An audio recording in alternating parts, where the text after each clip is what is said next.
Yeah. Going on. You might be wondering why I'm on here so early, but today is the very first international guest I have on. So that's pretty cool. This guy's on, if you know Intense Degree, you know anything about me. I love this band. One of my favorite bands for sure. Really influenced me with HRA, band I had on, real fast hardcore stuff. But yeah, it's cool. Thanks. I know, like I said, for US folks, most people probably at work, but you know, I had to do this one. Like I said, Intense Degree rules. So yeah, you're tuned in to Jamming Out All Badass with me, Francisco. I have done a few of these. This is only the second live one I do. First one went great, so I said to hell with it. I'll do another one. And speaking of live shows, I will be doing one on Thursday, 2 days from now, with John McEntee of Incantation, which, you know, hopefully a lot of you check it out. What's up, Eric? Thanks for tuning in, brother. But yeah, see, I got a fancy little logo on the corner now. I don't know if anybody can see it. Been working on, you know, making the show a little bit more interesting instead of just watching people on the screen. But yeah, if you want to support the show, man, just tell all your friends about it, people that may like it. Share it around on your social media sites. Do all that stuff to help the show out, help support the show however you can. I'd really appreciate it. So enough about me. My guest today, hey, what's up, Richard? He was part of one of my favorite music scenes, the UK mid to late 80s hardcore, real fast hardcore bands. Intense Degree was up there. They were actually one of the early Earache releases, which is awesome. I love our early Earache. Actually, the ninth release on Earache, the album War in My Head. Alongside other great bands like Heresy, Electro Hippies, Doom, Ripcord, etc. I mean, I love all that stuff. That stuff was really influential and inspirational to me with writing stuff for HRA. So, and one of the blastingest drummers to grace the kit, and there he is. So, like I was saying, one of my favorite bands from the mid '80s, kind of mid to late '80s hardcore scene in the UK. That's great. Welcome, Frank. Appreciate you joining me, sir. No problem at all. That's great. Great introduction. Thank you. Appreciate that. Yeah, absolutely. I really enjoy. I may be looking down because I got stuff written down on my phone. You know, everything's technical. There's no pen and paper anymore, so I have my questions written down on on my phone. So if you see me looking down, that's not that I'm not paying attention. I'm just looking at my notes here. I try not to use them, but anyhow. So again, great. Appreciate you joining me. I know you guys, actually, you guys meaning Intense Degree here a couple of years back, kind of, I guess, appeared all of a sudden. I was like, oh shit, Intense Degree doing live shows and possibly doing some new stuff. So for me, being a massive fan of that, I was really psyched to hear that. So I guess we could start off with what you guys have going on as a band currently. Obviously, everything's still kind of in shutdown mode, but you guys have been, you know, semi-active So can you please kind of expound on that? Yeah, we're working really hard on a new album. I wanted it out last year, or in fact, I wanted some demo tracks for it out last year. I want to do it like in the old days when you get a bit of a tape of early versions of the songs, and then the album versions might come out. Some might be the same, some might be the same drum tracks, whatever, slightly different, whatever, you know. But during the process last year and lockdown and everything, sort of looking at the chance that, you know, the limited time we might have to get things together, we just sort of thought, wouldn't it be great to ask Dick? And then it just occurred to me, talking to Baz, our studio engineer, he just said, well, have you asked him? And I thought, well, no. But anyway, asked me, you know, he goes, well, why did I? So I just asked him. And he went, well, yeah. And I didn't, you know, I had to catch up with where Dick was at and everything. Dick and Cutsy have always been good mates. So once one was in, the other was in, and it just went, and it was like the classic lineup. And it was like, oh, well, we'll just keep going with that. Before that, it was just expediency, but also I was also a bit stubborn about pointing out the fact that that was how we were originally. It was a three-piece of me singing and drumming, you know. I'm a big fan of Grant Hart, and I love that thing. I hate singer drummers. I don't like the live side of it, and that's why I wanted to get Dick and Cutsy in the first place, you know, years ago. But where we're up to now, because obviously they come on board mid-process of these songs, we were, well, we can do different things with the vocals now. We can do, obviously we're going to get a second guitar, we're going to rework some of the songs and restructure them to bring out the best and everything, and bring in new material as well. So we've got material that is new to people who are into us like yourself, but it's already 20 years old to us. It's never been, I'm telling you, honestly, and some, you know, so in some ways it'll be good because we'll play it really tight, you know, we should do. And other stuff we've got is brand new, 2020, 2021. We're still sort of forming it together, you know.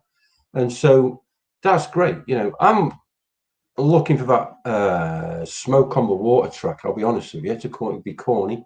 Now, I don't know if you know that story, but Smoke on the Water was written, it's in the lyrics of a song when they were recording the first album. Some fucker burnt the thing down, and it became the song, and it became the most famous song.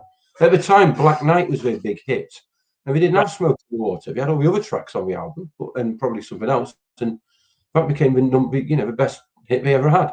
I'm not saying that's going to be a hit for us, but I'm looking for a song that's going to capture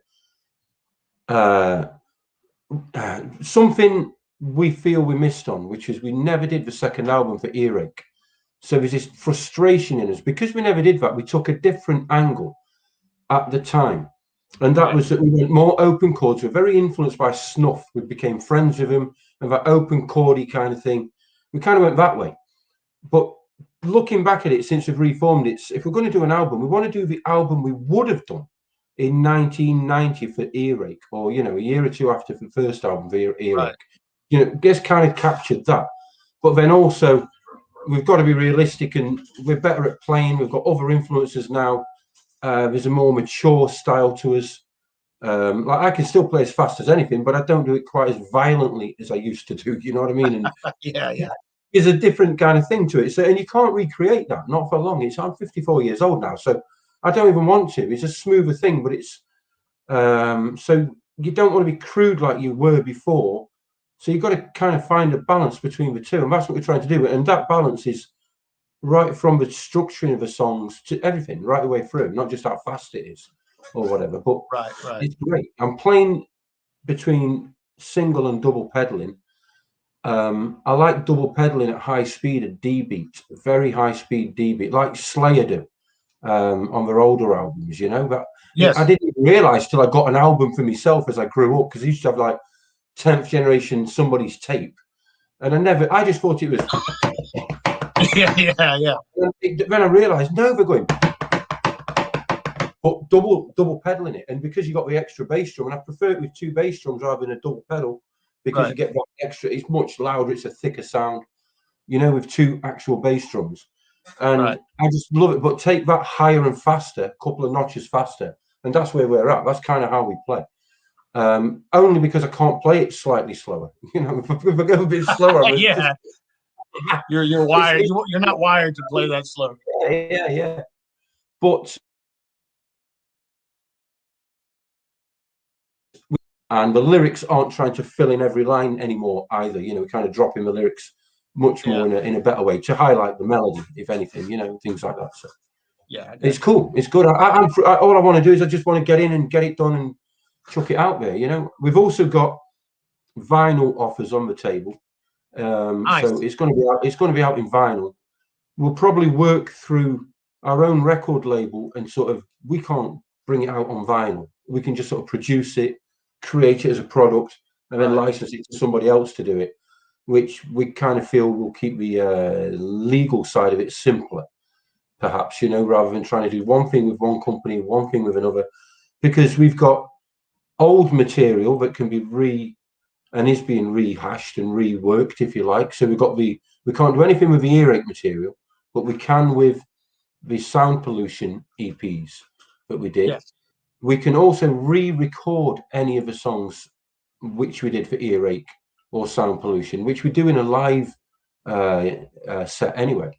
We were doing as a free piece until over lockdown. So there's some of those songs as well. If we wanted to re-record them, we might re-record Skateboard, for instance. And this part of you says, well, why should we? And then another part says, well, everybody else has done it over the years, you know. Anthrax re-recorded I Am the Law, and you can listen to both versions and they're both good, you know. It's just a more mature sound on the guitars in the newer version. But at the same time, we've got brand new stuff that's just as fast and just as furious in its own way. And so we can release some stuff which is old with maybe some bonus tracks of newer stuff. We can release an album of pure new stuff, you know, and we probably are going to be releasing 2 or 3 vinyl releases of various kinds over the next few months, you know, this year into next year. That's what we're looking at. But the new stuff is where, obviously, that's where everybody's at, isn't it? That's where everybody really wants to hear, you know. That's how I feel. And that's where my frustration is. But it'll be good. It'll be great. Yeah, I mean, you know, like you said, this is War in My Head came out over 30 years ago. So you're not going to recreate, you know, that album. And not that you would want to, but it's just when people expect. I'd love to sit down and play that album with some of these people who rave on about it and actually stop on some of the tracks that aren't quite so mental as the ones we all know and love. You know, there's that one, 3 Days, the instrumental one. You know what I mean? That was dedicated to a guy who died on skateboard. Some fucker ran him over. He never made it home. I mean, when we look back now, as a 19-year-old kid, you know.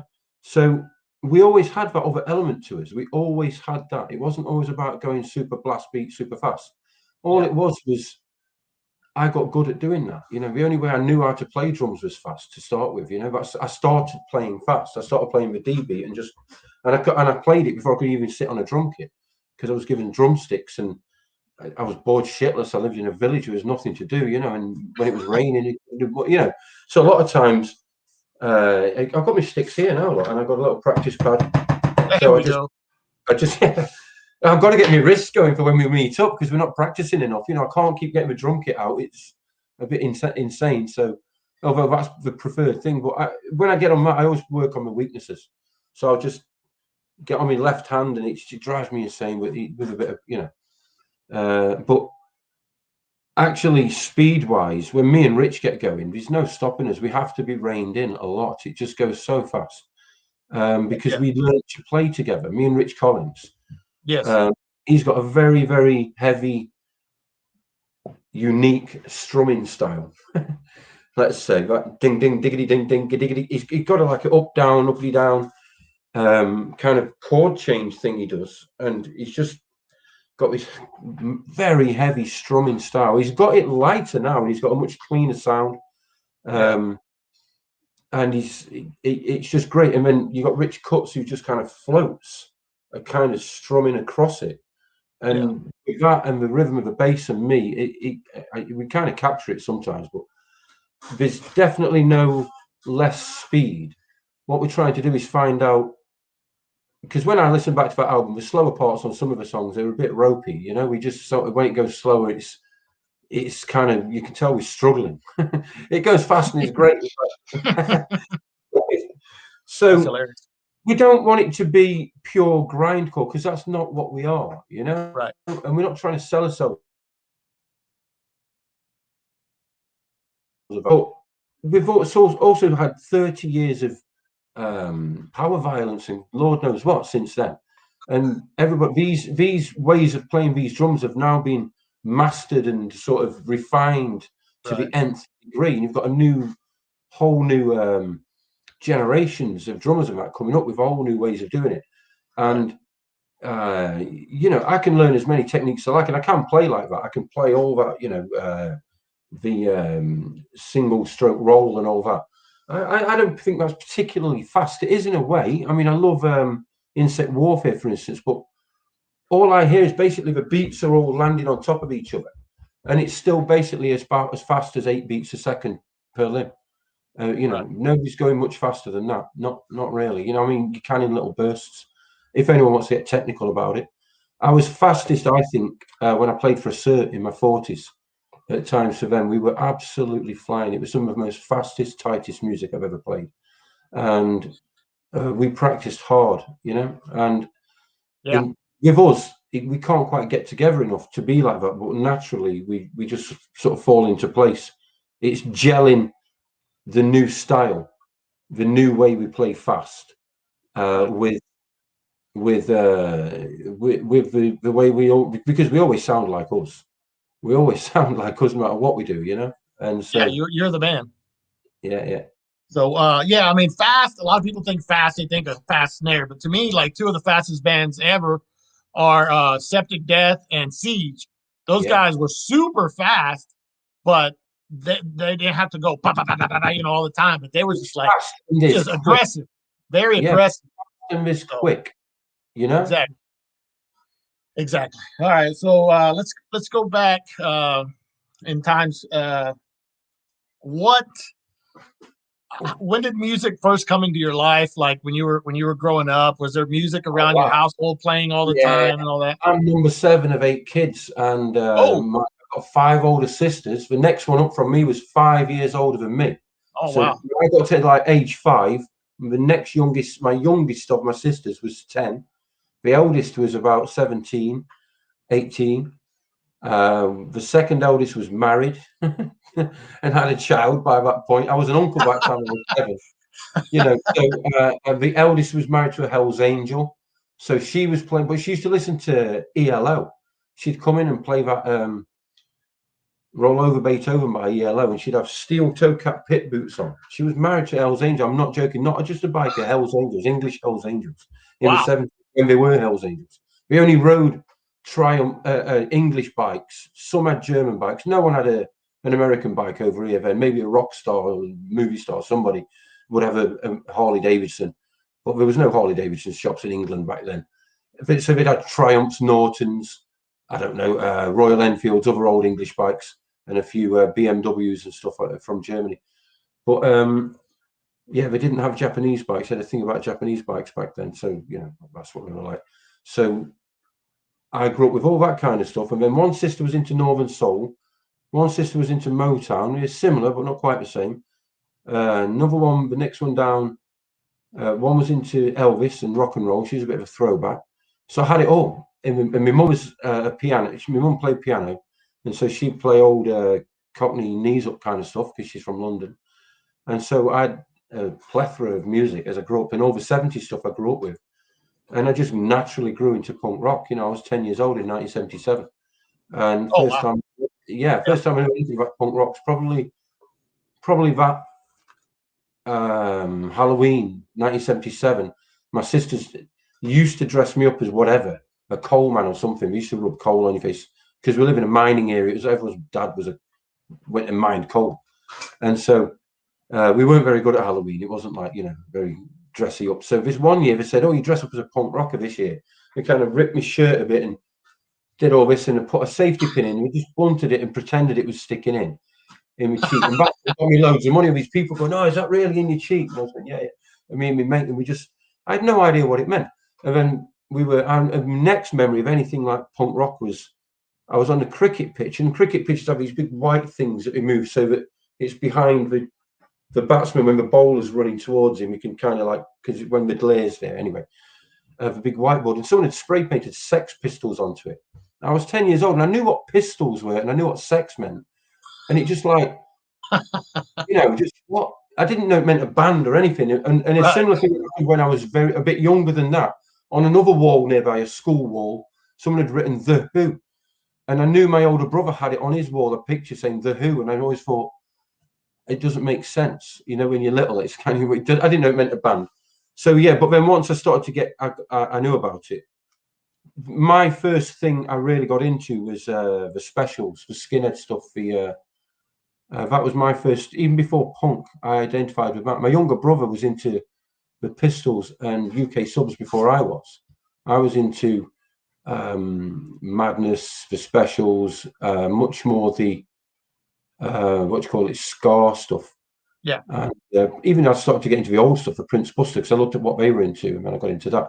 But before that, I was into Northern Soul myself. I remember going to discos when I was a kid. You go to school disco, a little disco, and I got to probably early puberty, 12, so 13, and suddenly I'd be in a disco and a tune had come on I'd never heard, and I'd feel pins and needles and all over me, and your hair stand on end. I'd get that feeling just from some, and I can still play them tunes now, some old Motown tunes or something. First time I ever heard it, the horns or something as it comes in the intro, and I'd be like, wow, and I'd just dance, and I'd dance and dance and dance. When I first got into punk, I was a little bit like the guy on This Is England, because I could get away from home. My mum would let me piss off, and I actually was a roadie for Riot Squad, a little punk band from Mansfield, where I'm from.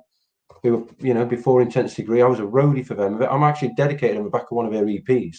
I was 14 years old, because I went to the studio with them. I was 14 years old, went away for 3 days. I nearly starved to death. I had no food and nothing. I was eating powdered milk in the back of a studio, for the coffee. I was just because I had nothing to eat for days. So when all I remember is being hungry and listening to them sing the same line over and over again in the same guitar. That's my first. I knew before I ever got in a band that recording was boring and hard work. And it was, and just, oh my word.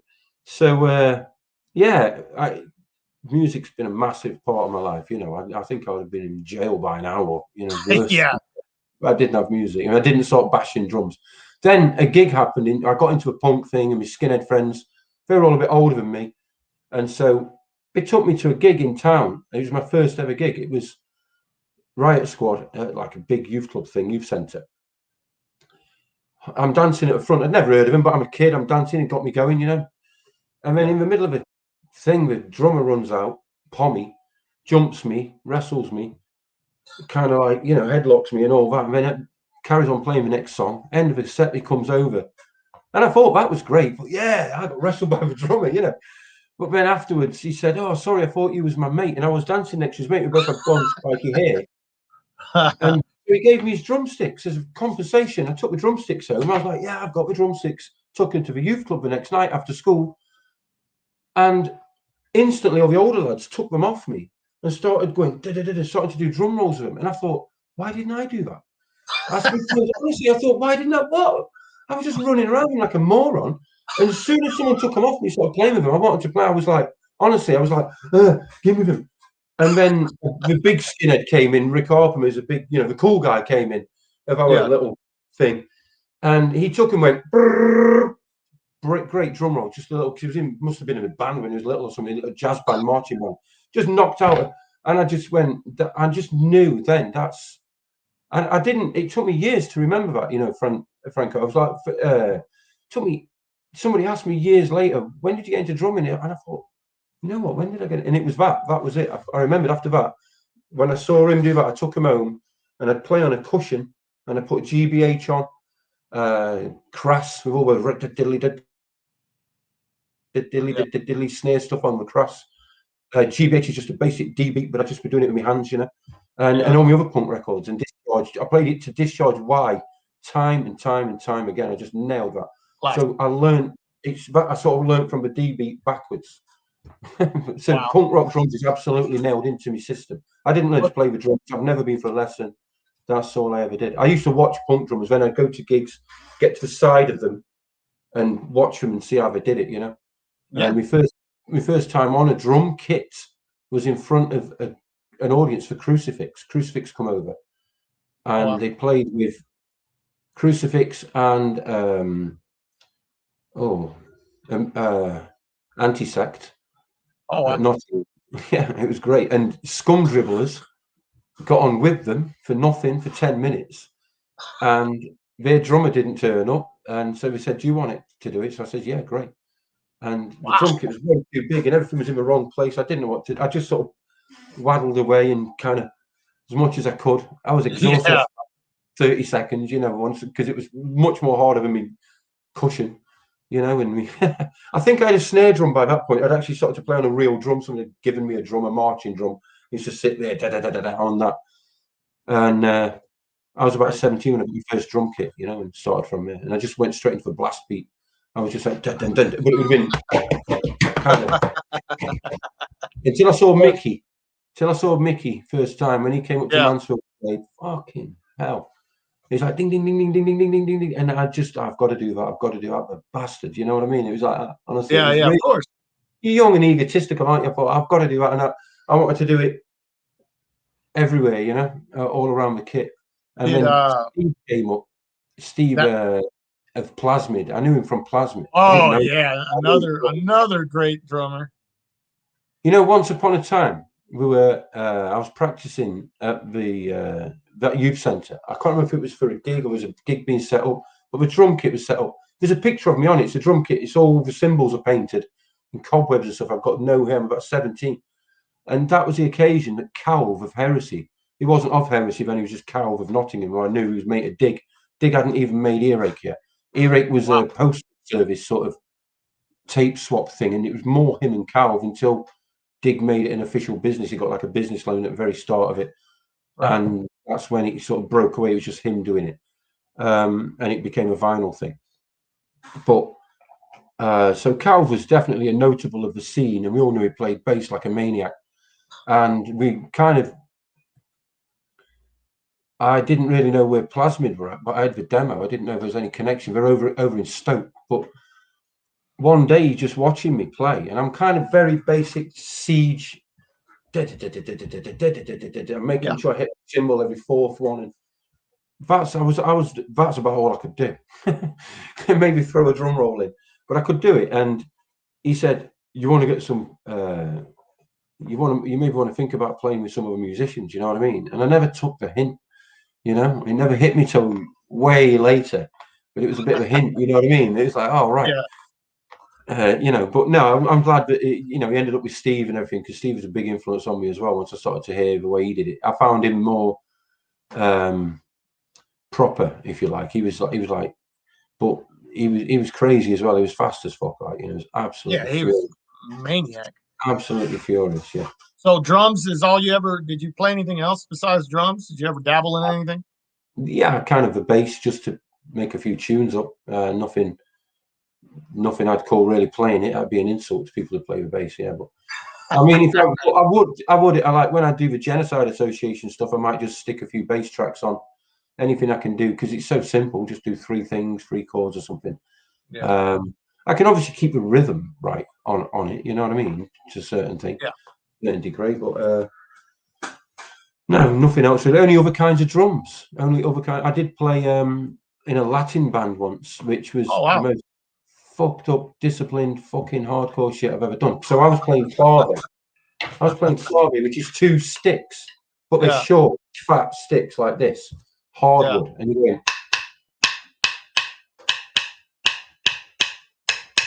You've got it. So what that's doing is, like, if you count in 4, that's on 2 and 4 on the first bar. 1, 2, 3, 4. The second bar, it's on the 1, the and 3.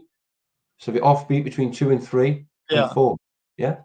Yeah. So here, if I tap with that one.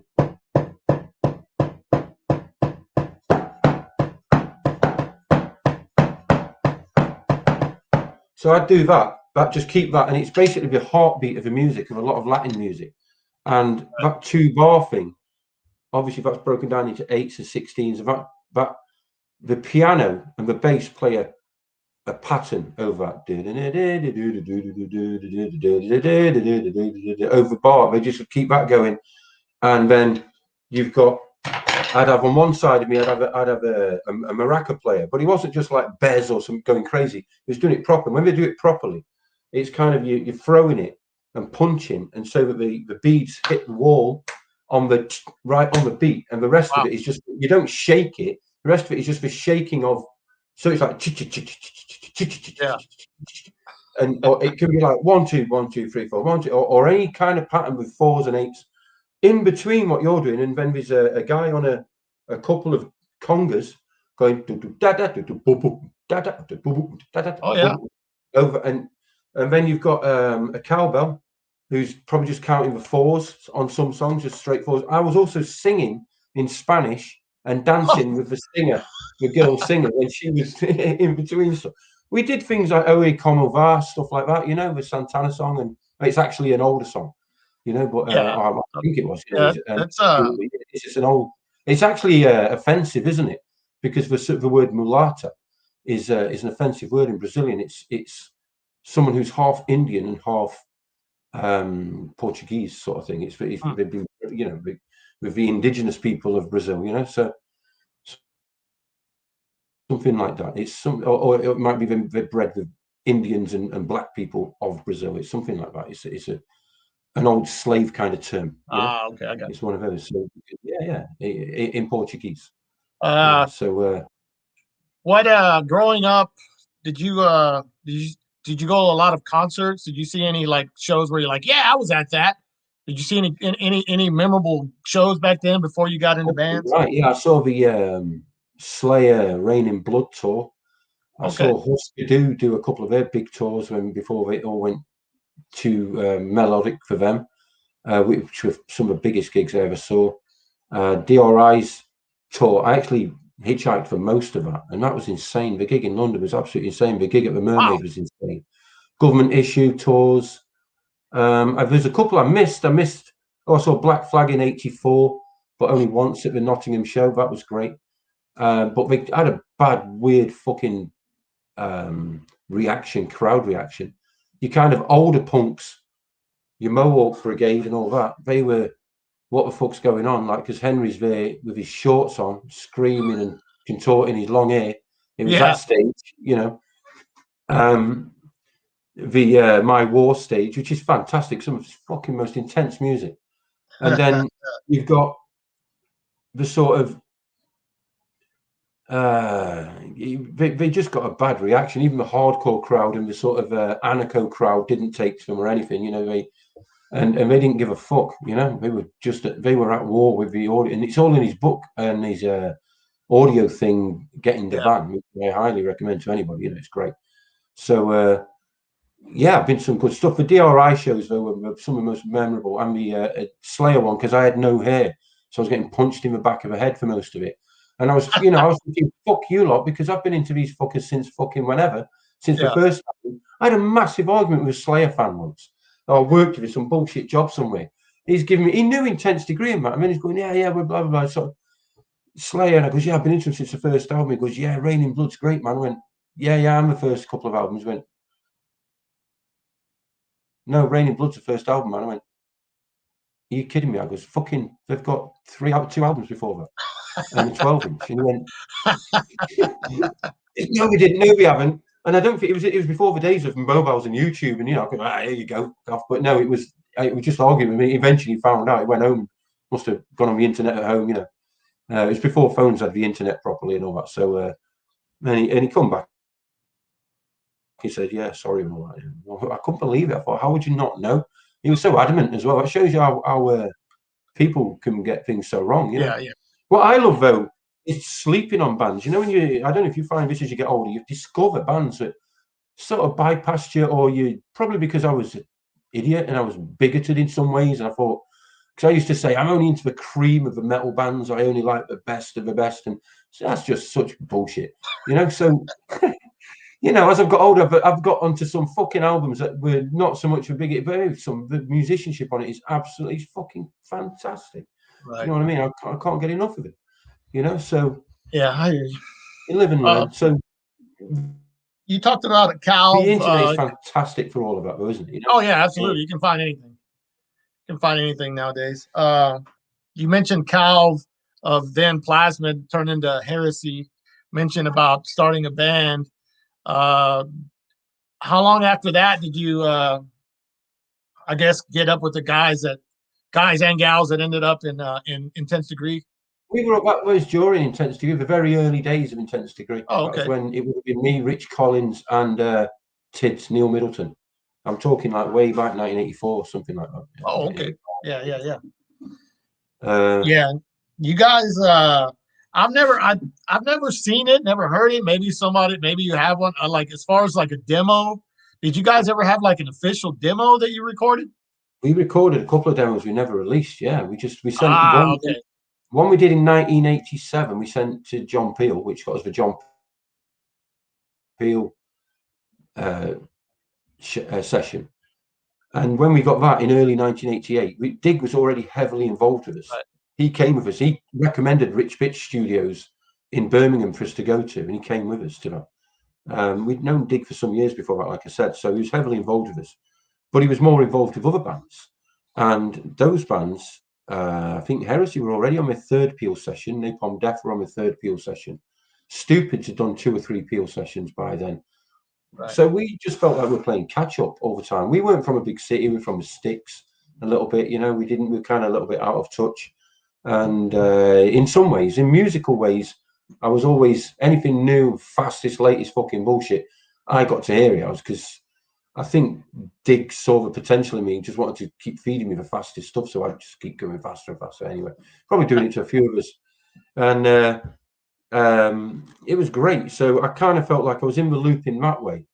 But in other ways, we were a bit slow at catching up with what other bands were doing. So it took me a long time to really appreciate how great it was to do that Peel session. Because at the time, it just felt like catch up. And it was years later, someone asked me down the line, what did you ever do with that band? Oh, yeah, we did a John Peel session. And I thought, yeah, we went to fucking radio, BBC, fucking all that shit. And from where we started and what we were thinking when we started, we thought, oh, we might play Chesterfield, play Mansfield, Chesterfield, Nottingham, anywhere like 30 miles away and get a few gigs. We might get a good support gig here or there. So when I look back, it was like, yeah, fucking hell, we really surpassed what we thought we could, you know? Oh, absolutely. So the album War in My Head, give me a second. I have some, I mentioned to you, I have some photos I'd like to share with you. Let me get that set up. And we'll, not that one. Sorry about that. That's one of them. Don't mention that gig. Oh, my Lord. Oh, no. Well, I guess I need to mention that. All right, all right. But before we get on that album, I want to show this picture right here. Where'd it go? Now, this, I don't know when the last time you saw this. I hope this isn't one with a donkey. Oh, my Lord. Hey, listen. Wait there a second. I'm going to stop my camera. Give me 1 minute. I've got the comic. I've got the comic with that cover on it, the original inspiration for it. Oh, wow. Oh, yeah. I'll wait. Just give me a second. It's not far away. All right, you guys, while Frank is looking for that, you guys got any questions for him, or hey, just comment on what he's saying. Let's get this chat thing moving. I know I see quite a bit of you there, so be part of the show. Kind of what I want. And you're right, Rob. Frank is a world-class drummer, and Assert does kick ass. Okay, have you got me? I've got you. So that's the original comic. There it is. Nice. Can't see if you can see a date on that at all. It wasn't even mine. It was my brother's. I inherited this from my older brother, so it's way back. That's awesome. What a cover, eh? Yeah, so that's awesome. I was inspired by that, and it was Dick who drew that, who copied it onto that. Let me have a look at this date. March 1975. March 75. Wow. Yeah, that was this your what year is this? Was this? Did you have this kit? Now What that was a years? yellow kit. As you can see, it was the original color was like yellow, and I hated it. And so I was probably just about entering my first psychedelic phase about then, by the look of it. So, you know, it was as soon as we sort of got into our recording time, about 1988. Just before then, I had a girlfriend who was into like weed, and I'd never been into it. I've got older people in my family who were into things, went all sorts of all over the place. So when I was young, I knew don't go there kind of thing. So I was Yeah. pretty much straight edging everything. I was pretty much against it. And Rich and a couple of the others would have a joint around sometimes, and I'd kick them away. And then that opened my attitude to it. And then we were in London one time, someone was just passing one around, so I had a bit, and it just made me feel, whoa. And then, but at home, I had a gang of friends at home who were just off my estate, you know, and they hung around my younger brother and that, right around my house. And then one day, probably because I was getting fed up, I had some, and I was just laughing my head off. They were singing Champion the Wonder Horse to me and stuff like it was just stupid, you know, like kid stuff. Yeah. Then that was all happening just before we started to record. It was like at the same. So maybe that was about 1989. I had that kit. 1990, about a year later, when I started to. But I mean, what I would have been, my intake would have been pathetic. It would have been like drinking shandy or something now, you know, because I'd have been getting like 1/10 of a joint that went round, and you know, thinking I was pretty high. But what happened to me was one of the things I did it for. It was a 25th anniversary of the Beatles, I remember, something like that at the time, maybe 20th year of 20th anniversary of Sgt. Pepper's, something like that. And I remember watching it thinking, and they talked about how the music changed once we started smoking pot in about 1964, 65 or something. And so that piqued my interest up, and I thought, oh yeah. And so that also sort of all coincided. So I did it for those reasons as well, you know, and I instantly started to get into Led Zeppelin. The first one was Deep Purple, Led Zeppelin, all that stuff. I'd heard it all before, and Black Sabbath and everything. Instantly, I was like, I stopped listening to just pure thrash and punk rock and Siege and God knows what. And it was just suddenly like, oh, right, yeah, this is great. Yes. And and obviously then from there, with some of my friends as well, we were getting into the Birds and all the other psychedelic stuff, which was happening at the time. A lot of people were looking back. We also were getting back into the older, the Who and Small Faces, Hendrix, all that kind of stuff. So that's why my drum kit ended up the way it was. It was partly the thing I hated, yellow, and partly we would do anything not to look the way people expected us to. You know, we didn't want to look like Formula, whatever we were meant to look like. You know, even if the rest of the week we'd wear a t-shirt and fucking everything else. Come the gig, it's like, no, I'm going to dress up, you know. But often it was just when people caught me in my waistcoats and how I used to dress was because that was my job. And we had a gig in London at 7:00, and I'd finish at 5, and we'd get in a van and go. And so we'd pile out a van with drums about, and I'd just have my suit on.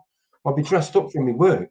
I'd just sit down to my boxers and thrash like a maniac. And then maybe some other kind of clothes on afterwards. But kind of, we'd walked into the gigs we were walking into ended up being bigger than we expected when we got there, because it was all going on and we didn't. So it kind of like became my thing.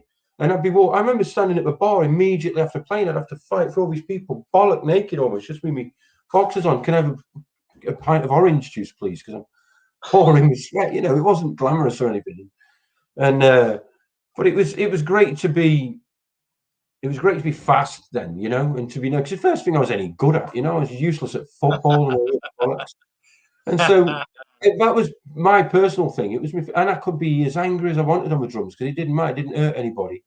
And I had a lot of anger in me, and I smashed the hell out of it. And so you did. I used to play, you know, that fast with this kind of grip. I'd be like, absolute. Yeah, I don't know how the hell I did it. No wonder I get aches and pains these days. But now it's a lot more loose and learn all sorts of more wrist, more technique now. Yeah.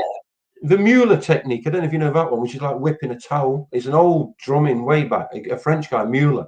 Yeah. So you imagine you tip your sticks like cracking a whip. So you hardly have to move, and you've got you've got the same power as doing that as moving your whole arm, but Right. you're just using your body more economically because either you're getting older, tighter, or you're playing a long set, and you've got to keep it going, haven't you? So Absolutely. you know, it's great. I love it. I loved it. I loved it then. I love being, I could say, playing catch up. If I'm honest, I was a young guy. I was egotistical. I knew everybody already loved Mickey and already loved Steve, and they had a big audience out there. And I was like, I'm here to show my way of doing it. You know what I mean? I'm coming along, and that was it. And so Yeah, when we recorded, that's just friendly competition. Not really competition, but you guys kind of pushed each other. Yeah, I was good friends with Steve. We were pen friends. We used to swap tapes and everything. I've stopped at Mickey's house a few times back in the day. Back then at his mother's house when he lived at his mum's, and it was great. He was a good laugh.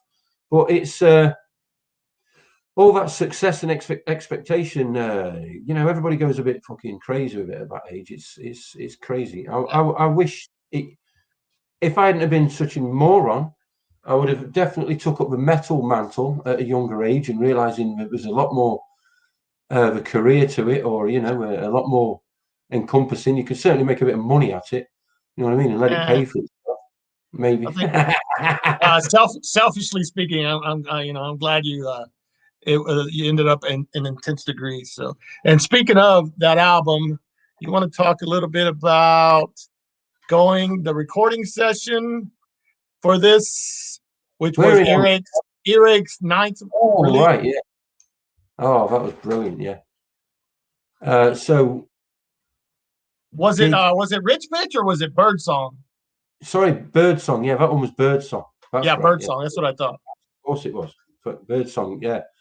No, that's an enigmatic little story there. I don't know if you've ever followed that on YouTube with Steve from Birdsong.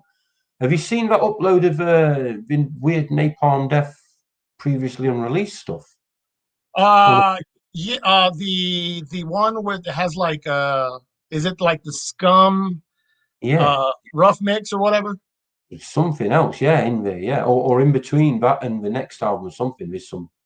Yeah, I don't know if I have. I'll have to check it out. Yeah, and it's him. It's his YouTube channel, Steve Bird. Oh wow, awesome! I need to find that. I chased him up online and that, from whatever I could, either YouTube or if it was his social medias. And he's way out on some island, so he's living far away in the Far East or something, and nice. Or in some islands, maybe in the Caribbean or something. I can't remember, but he's living it up.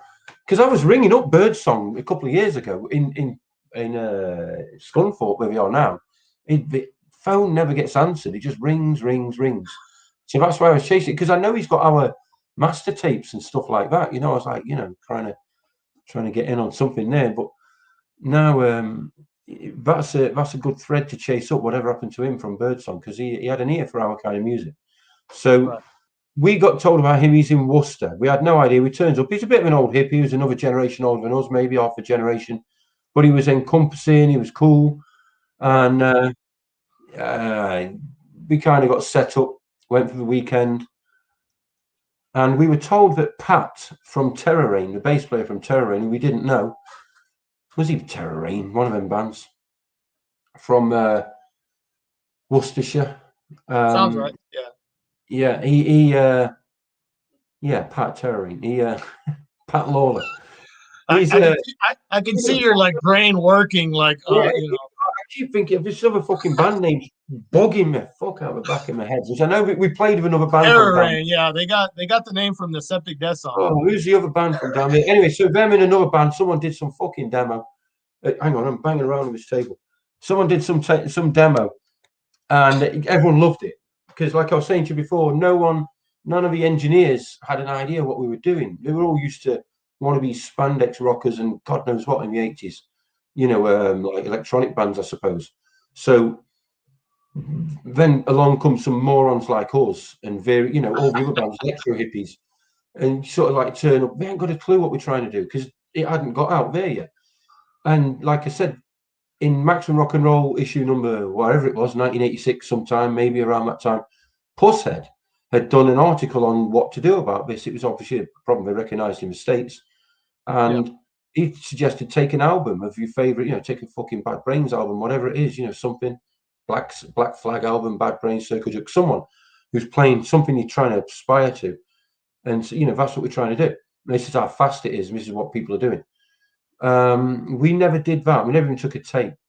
Rich Bitch Dig in Birmingham, we did that. We did a demo for them, with them in, and that just only went to John Peel. We never released it. That is coming out. That was on one of the releases I was talking about before. That Rich Bitch demo will be released. We've got an older demo from 1984, which I don't think we'll re-release. But the surprising thing on it, it's so basic and overproduced, it's unbelievable. But Null Zone is on it. Some of the tracks off of the album are on it, like very proto versions of them. Yeah. And so I thought, hang on, I've got a DRI CD from like early 2000s, and that's got some very early proto versions of their songs on it. Very basic, very slow, quite slow versions. And I thought, well, it's no worse than that. And people want to hear it. You need to play it once and go, crikey, they were really awful. So I know I speak for a bunch of people. I'd love to hear it. And I know we were pretty raw. That's all right. It shows the progression. Yeah, it was cool. It's probably not as bad as I thought, and but the Rich Bitch demo, that is the surprising thing about that is there's a track on it I don't recognize. I listen to it, I think, what happened to that? We never did it on the album, we never did it on the Peel session, and I completely forgot. I keep playing it again. Sometimes I think, is it an early version of Never Conform? Because it's a little bit like Never Conform, or did I ditch it because it's a bit too like Never Conform? It's something like, I can't make my mind up, but it's on that demo. We'll release that. It's great. It's like, what is this fucking track? And so we just made a name up for it. It must be called, we'll just call it something.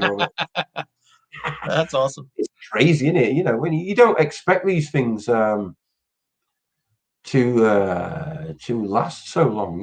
It's the way it affects new generations. I love.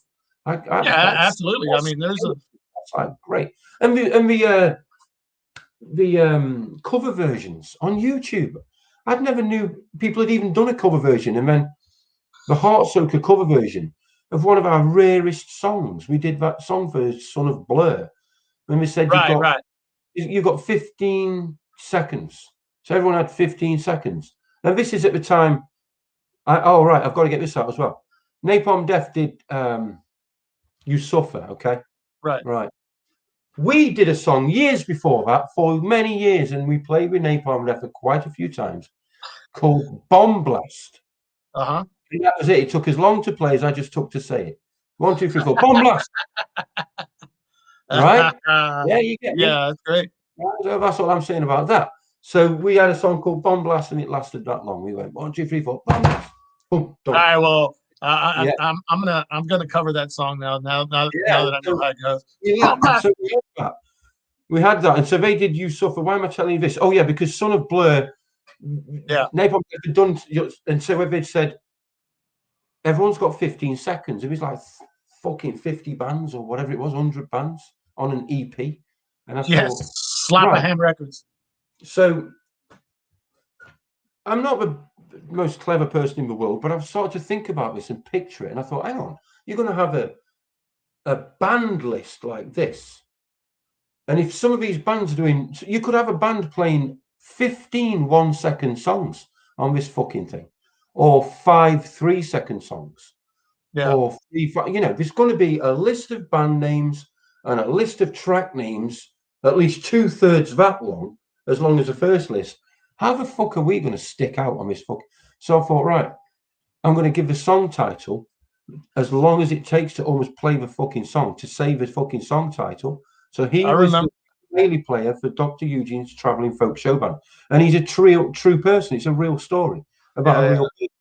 So I started to we wrote the song, and then I was at work, and I was working in my little dental lab. I've been mixing plaster and thinking about this 15 seconds.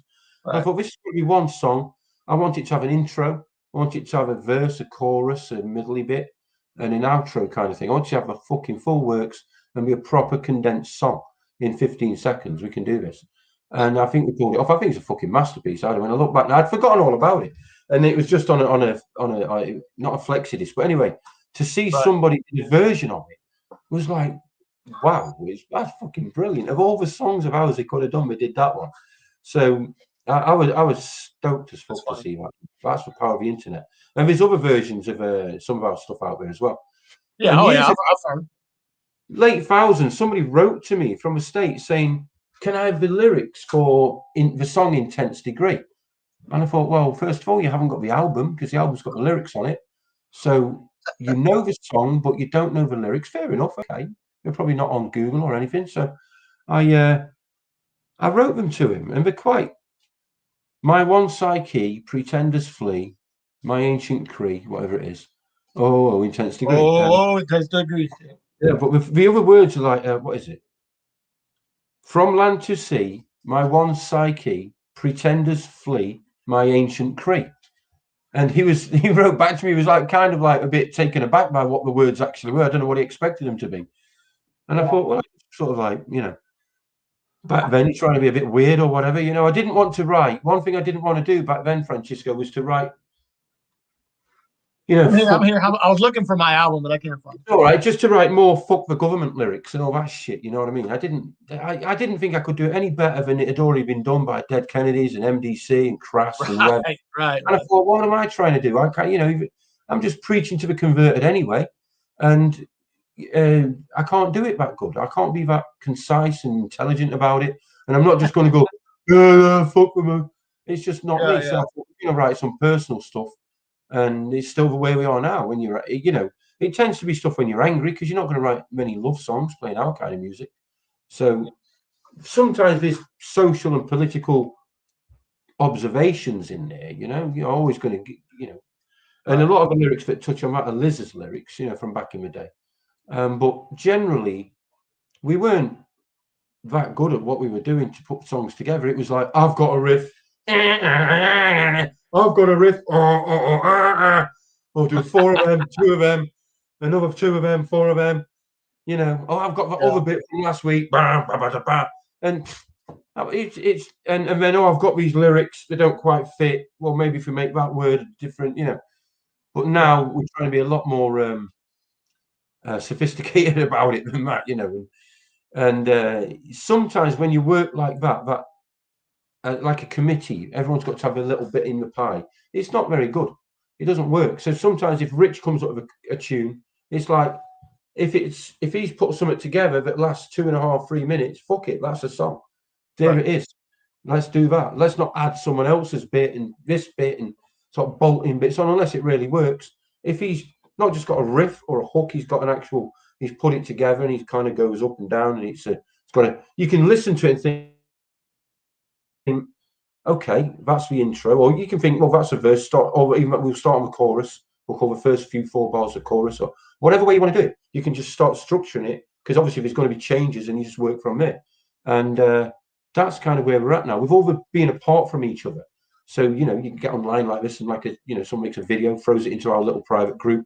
And then, all right, well, I've got a song title I've been working on. I want to throw some lyrics onto that. So that's how it's going at the moment. So when we land in the studio together, even though it's not been very often, we're rearing to go and we've got all these things in place and off we go. So awesome. We've got at least one side of a good album ready now. Oh, yeah.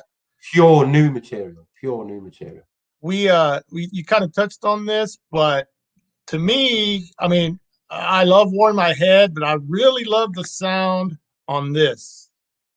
Oh yeah. Pill Sessions. What talk to us about that session. Was Pill there? Is he there? I'm guessing he's not there, right? He just plays it, right? Yeah. But he's requested it. He's heard it and he's requested it, yeah. Right, requested a session from what I've always known. But can you talk a little bit about this session with us? Yeah, you go into a big room. You go to London. It's Maida Vale Studios, so it's right in the West End, kind of, if I remember rightly, or North London. But it's big buildings. It's large and impressive, and that's why that one of the pictures on the back of the album or insert on the album somewhere is of us on the steps of the building. And I took a friend with me, a skater friend, and he was piss bored as you get, and he fucked off for a bit and he come back. And I remember him showing me, he goes, come and look at this. And we went down this corridor, in between what was going on. And we looked at this big billboard thing, which is like a poster on the wall, but it was actually a diagram, a map of the studios. Now, the studio we was in was as big as a school hall. And we played live, which is probably why you like the sound on it. But we had proper separations around us. And it was all very, very professional. This is fucking BBC. They do live broadcasts from these studios. So it was as big as a school hall. You could have had a band and a studio in there, an audience in there. Awesome. And we had a separation thing for the drums, but I was still out there in the open. So we had ambient microphones all around the place, above the separate parts, and the guitar, the bass. Anyway, so we did what we were doing, and my mate Barzy took me off, and we looked at this poster, or this billboard thing, and it was a diagram of the building and the studios, and we were in Studio 5. It was as big as a big school hall.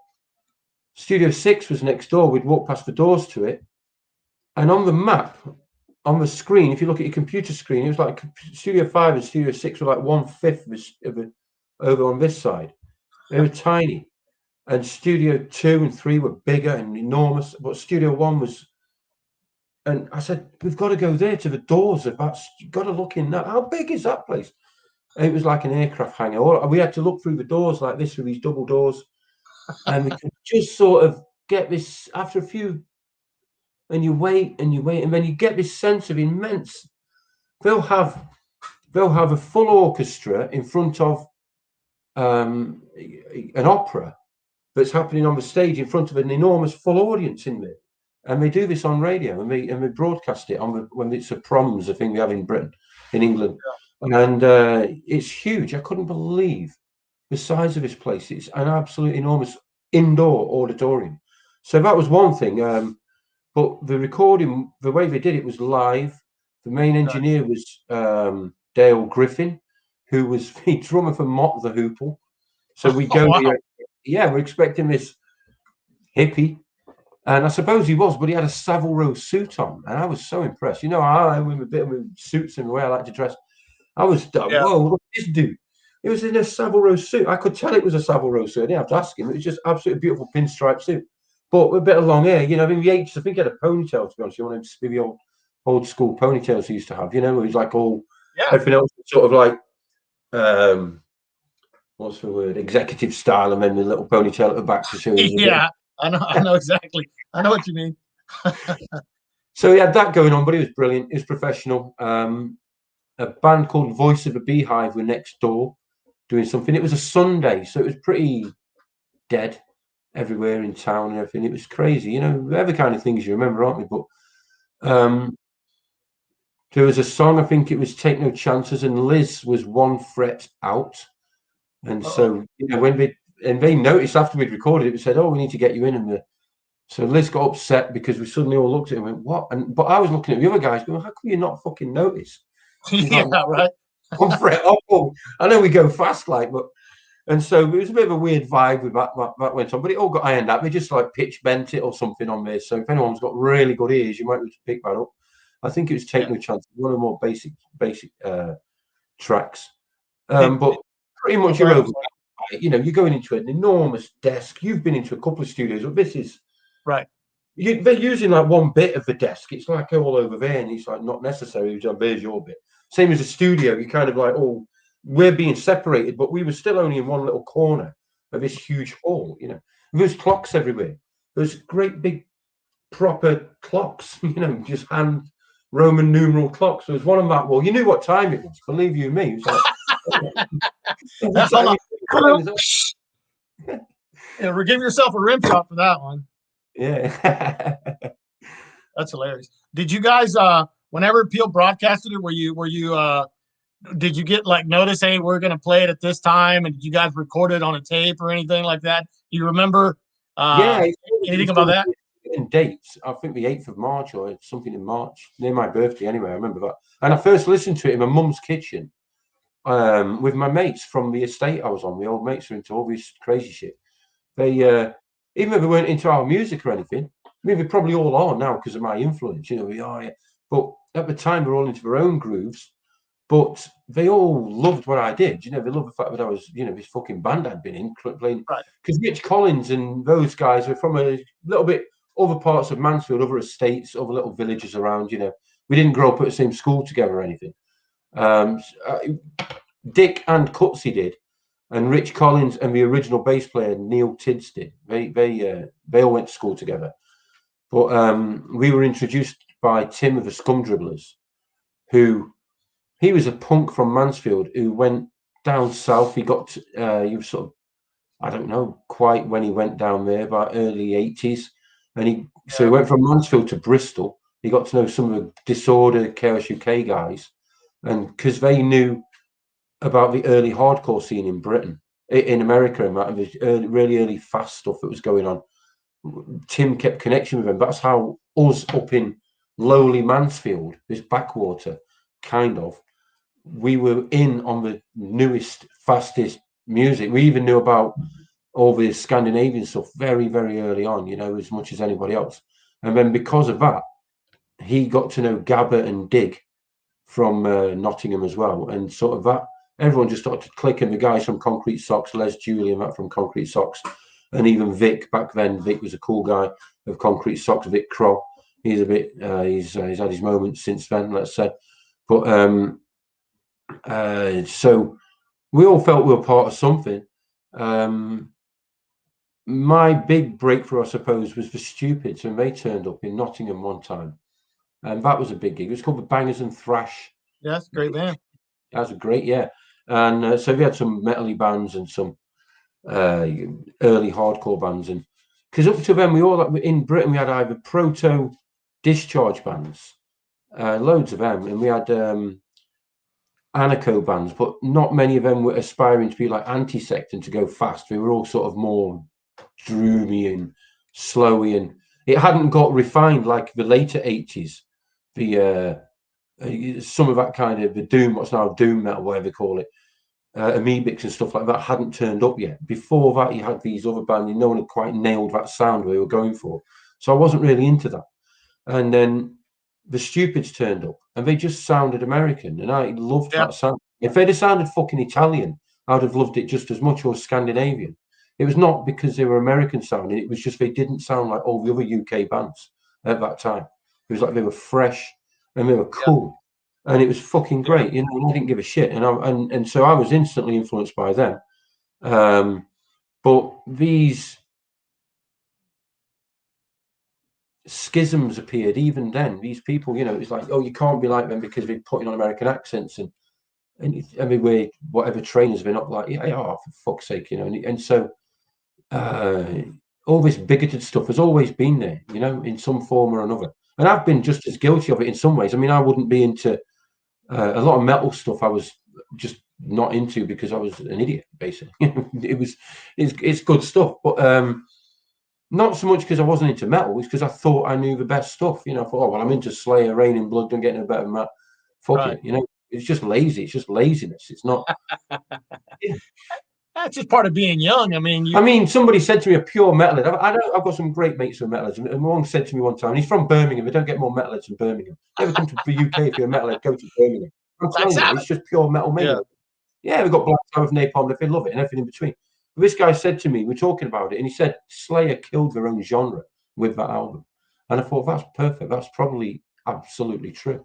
They killed their own genre with that album because it's never been surpassed. It could not quite that. But then since then, all those genres have changed, I found. Like what I knew as black metal back then isn't certainly black metal now. Right. Not quite. And sort of like all these other things change, you know? And like labels change and get a bit distorted over time from what they originally meant. You know, back then in the 80s, we just called it thrash. Whether it was punk or metal, we called it thrash between us, the crossover dudes, if you like. Because it was just a way of saying it's fast. I mean, it's about thrash or thrash. It's a thrash band or a thrash metal band. You didn't really have to say thrash metal band. Yeah, you see all the old flyers and whatnot, and they say like Ripcord. They call themselves thrash from West End or whatever. All those bands, you know, now are known as like, you know, fast hardcore bands or whatever. But yeah, it was just thrash. hardcore was more of an overall umbrella. I mean, hardcore invokes this crucifix. You know, if you know them, they're like a really screechy type. Yeah. But now some people, younger generation, they think hardcore is all the New York stuff, you know, and that's it. You know, that's the hardcore. That's it. Because it means hardcore, and it's like no. And even the New York guys don't mean it like that. You know what I mean? But they just get all distorted about it because they want to belong, and it's tough. It's a good image. It's like the early skinhead days. I was in the early skinhead days, and you get a lot of guys just coming along because it's a tough look, and it's a tough world, and people sort of want to put something on that, like the biker look. Some people take up these looks to just to get through life, and that's cool. You know, that's all right. You know, everyone's got to do something, and if you're a bit of a freak to start with, it helps. And so sometimes it's that they think they've identified something, and then they kind of like have to defend it. But they've got it a bit distorted to start with, you know what I mean? To from what it really originated. I mean, the skinhead thing is a classic thing because that was actually a West Indian thing that came to London. The original skinheads were black from the West Indies, from Jamaica. You know, that look, the braces and boots, it's nothing to do with racism and all that. But the racists took hold of it because it's a tough look. You know, it's a tough look, boots and braces and all that stuff. So, and bald hair, you know, it's a crazy world. But yeah, that Slayer gig, Rain in Blood, I got my head punched in because I was trying to headbang and I didn't have the hair for it. They didn't like it, and so you know, I had my moments of the metalheads. But the other thing was, I didn't know any of the Rain in Blood songs because it was banned in the UK. It was kind of like this weird because of the Auschwitz bit in the first track. Oh yeah. Yeah, there was a lot of controversy before it came out, wasn't it? It was like it was withheld for release. Let's put it like that. It wasn't banned quite. And so they had a debate, and then it was released. And in the meantime, obviously, all the underground metalheads, who I didn't even know existed till 20 years later, I didn't know there was an underground metal scene at all. I'm such a fucking dickhead, you know. I thought the underground metal scene was the punks who were into the metal. I thought that was it. Yeah, I didn't realize. I thought metalheads were so purist they'd only ever buy an album. They would never listen to a tape of it. You know, they didn't do that. None of the ones I knew did. You know, they were like, no, I have to have the fucking album. And so anyway. Most of the people, most of the metalheads back then, I knew, they weren't into the fast stuff. I'd play them Metallica. Oh, I don't like this shit. They might like Accept, Tigers of Pantang, a little bit like that, but they wouldn't certainly get into Metallica and stuff.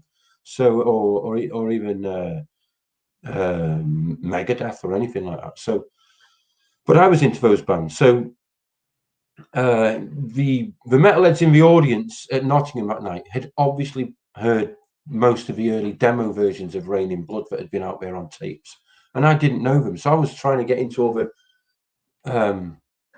tracks off of the first two albums they played, Hell Awaits and stuff.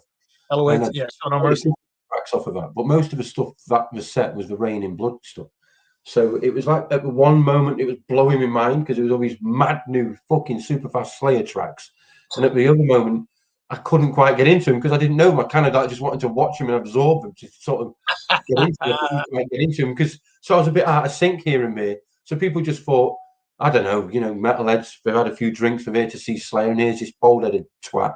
And I was a little skinny 17, 18-year-old kid, you know. And I just remember I was trying to headbang, I'm just getting this, and I'm just an idiot. But I didn't move, you know. I'm saying, oh, fuck off, I don't care. You can kick the fuck out of me. I'm seeing Slayer. I was right under Kerry King. I was loving it and got moved on. I got some good photos from that show. I should share them. I've got photos from that. Yeah, I bikes and all that in them days, you know. It was great. I have a photo here. Is this from the Peel Sessions? Oops, sorry.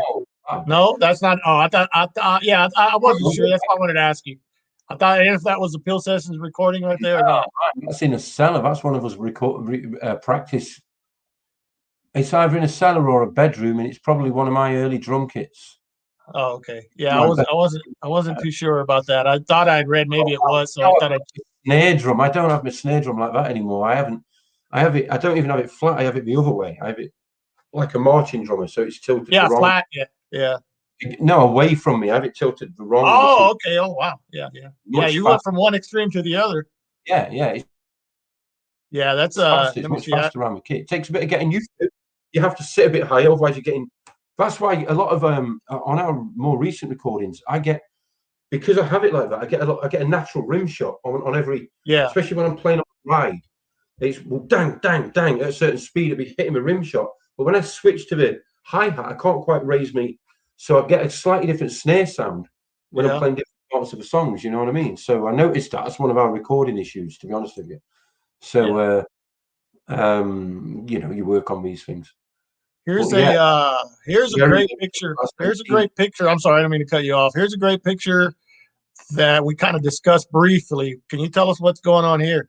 Oh, yeah, that's Pat Lawler's place, Pat of Terrorane. That's his farmhouse. I'd forgotten we even did all this stuff until I saw the things online. Obviously, they've got an extension coming out here. Look at that. To the door, you see the little extension lead next to Yeah. Rich. You guys were, what were you doing? I mean, were you like just, I can't remember. I'll have to ask Liz or someone. I can't, because I haven't got my full setup. I think we'd obviously gone down there to play a gig. That was yeah. the gig we played. Where it was a big fight. It must have been, and Christ Almighty, it all went off. But I don't know. We must have had practice in the afternoon on his lawn. I've got no idea. Why is only half of us here? Where's the other Rich? And where's? Honestly, I'm not quite with it there. To be Is honest. that your van? Yeah, no, it'd be a van we've hired. It'd be a van we've hired for the weekend. I really can't remember. That's a great done a picture. lot I was more like, stuff. Remember, Liz knows, and Liz and Rich would tell you exactly what was going on there if we were there. They'd say, "Can't you remember we did this, we did that, and this happened?" Oh God, yeah. well, you guys, did you play live much? Yeah. Okay, Yeah. well, let me. I got a few others here. We had a show recorded for us, but just at the time that we fell out with earache, and it was recorded by Jetty Sounds. This Whoever one. they. That one's one of our That's a last. great photo. Yeah, that's like one of our last, probably our last ever gig before I went on my wilderness years. Actually, Oh, really? it's a Wow. that's at that youth centre I keep mentioning. I've forgotten we'd even played so many gigs there over the years. So years before that, that's about 1991. So years before that was that occasion with Calv. When he came up to me in 84, I saw the years before that in 1981 when I saw Riot Squad, and I got rugby tackled by the drummer, and I got the sticks. All in that same room, in that same place there, right there. Oh, wow. So yeah, that's cool. that's the Did you? last. I was going to ask you. Did you use the sticks that he gave you? Did you use them at that when you said you played your first gig? Did you use that same set of sticks? I probably broke them in the early practice days. No, I've no idea. I wish I knew. That would have been kind of cool. Let me see what else do I have in here. I got a few other things. Tommy's a cool guy. He plays for Riot Squad when we were going. Yeah, pretty cool guys. Now these shows. Let me see. I'll start off with this one. Any memories of this one? Look at that lineup. Yeah, crikey, memories. Nothing I can tell you online. Where was this at? That was at in Alst. That's the town, Alst. Okay. Network is the club. Again, yeah, I have so many flyers. I've always seen that network and live in Alst and all that. So that was a wake-up call for us because we never knew how organized it was on the continent, how hospitable it was. It was fantastic. It was brilliant. Everything about it was brilliant. It was one of the best times of my younger life, before I had responsibilities. And yeah, it was great. It was absolutely fantastic. We went over with Dr. McCrippins in the van. They sort of like organized it all, to be honest with you. And they headlined every night simply because, it was weird. We turned up at all these gigs and we were the headline act, but they had so much paraphernalia and stuff to get ready. And they'd never really headlined a lot of things before that. So, and because they'd organized it and brought us along, we said, yeah, of course, no problem. And it took pressure off us as well. It did lead to some interesting scenarios. Jail Cell Recipes played with us for 3 of the occasions, and we went on with Dr. McCrippins into Holland. They played with us in Belgium. Belgium was brilliant. I never knew the country was so fantastic. I loved it. But Network was a big club. It was the second gig of the weekend, the 3 gigs in Belgium, and we ended up staying in August for 3 or 4 days after that because it was like 2 days after that gig where we didn't have a gig. Then there was another gig in Belgium, but it was only like an hour or so away. So they said, once you've played there, you can still come back here until you go to Holland. Oh, I'll tell you about this. Right, okay. He's online. He's a guy called Arjan, right? Arjan, I can't remember his name. I hope he's watching. Arjan, he's an old punk. I think he spent a lot of time living in Britain, and he's from Holland originally. We did not know this guy. We're parked in the van outside the place, the venue. The venue had a kind of glass front, like a shop, and then it had a walkway, but the very front of it, so 1/3, 2/3 of the glass front, people could sit in there, and there were seats and things. Then the other side was a corridor going down the side, this old glass front. And the bands, we sat in that bit, and the queue were queuing up this glass bit here. And the van was outside. And we're looking, all the bands, we sat there with Dr. McCrippins all mixed up, a couple of tables.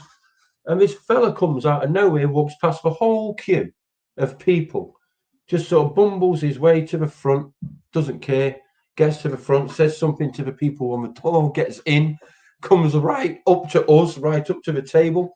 And we kind of, all the way, we followed him from outside on the street. And we're like, who the fuck is this guy? And he comes up, he says, I am Arjan. You are Intense Degree, you have a band? We're like, yeah. He goes, you want to come with me? We smoke and we blah, blah. And we went, what? And he's going, we go to your van and we talk and we smoke. We're kind of like, what's he on about? What does he want?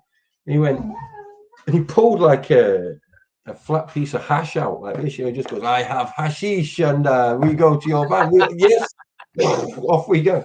So we went past the whole queue, out onto the street, into the van. Yeah. Comes out a few minutes later, down past the queue again. Oh my word! So we weren't very sure about it. So anyway, he's called Onion. He says everyone in England calls me Onion, and all the Yorkshire punks and all the hardcore types. So they all knew him. I don't know. We didn't really know him. He had some connections around the 1 in 12 club and those kind of people, from what I could remember. And he still does. He's online. I'm sure I'm friends with him on Facebook. I've seen him around on Facebook in recent years. And he was funny. He was brilliant. And the whole weekend and everything just went from better to better from there. It was a crazy time, but the gigs were brilliant. The gigs in Holland were great as well. Yeah, one called the WNC, the squat. That was we didn't know what we were getting into. Now this is a venue. I'm sorry. This is a venue I've heard of a lot. Planet X in Liverpool, I believe. Yeah. I mean, these lineups, to me, are just like unbelievable. Yeah, it was pretty good. We'd never heard of Doom, and they probably never heard of us up to that point. We obviously knew Heresy were. Yeah. That's the very proto days of Heresy, doing that sort of football style top they did, which was such a great idea. And they were still heavily influenced with Earache at the time, before things started to go a bit different. Right. And so at the time, none of us really appreciated it. It was just another gig. We were glad it was full. None of us were really, probably one of the first gigs Heresy headlined, to be honest with you, that I can remember in the UK anyway. But the Planet X was an established venue for all manner of punk gigs and new wave gigs and all sorts of alternative stuff in Liverpool at the time. Yeah, it was a great venue. It was a great place. Bit of a trip for us. And I've become much more familiar with Liverpool since then. My kid's mother is from Liverpool, so I've got big connections in Liverpool. So I've obviously been back to the venue many times. It's all very commercialised now. It's completely different now. It's not called Planet X. Yeah. There's another. I couldn't. I don't know if you guys ever played there, but there's a venue. I guess. I mean, for those of us outside of the UK, called the Mermaid, and I think was it in Nottingham? No, in Birmingham. Oh, Birmingham. It's a suburb of Birmingham, Spark Hill, in Birmingham. So did you guys ever play there? Yeah. Some of our best gigs were there. Our early breakthrough gigs the first one came for us was Government Issue, and I think we were going to go and see him in Nottingham anyway. So we're playing. We didn't often have to go to the Mermaid ourselves because anyone who played there we wanted to see was going to play in Nottingham, So we just see him in Nottingham, that's what you do, isn't it? So we got invited to play. In fact, the song, Not Taking the Chances.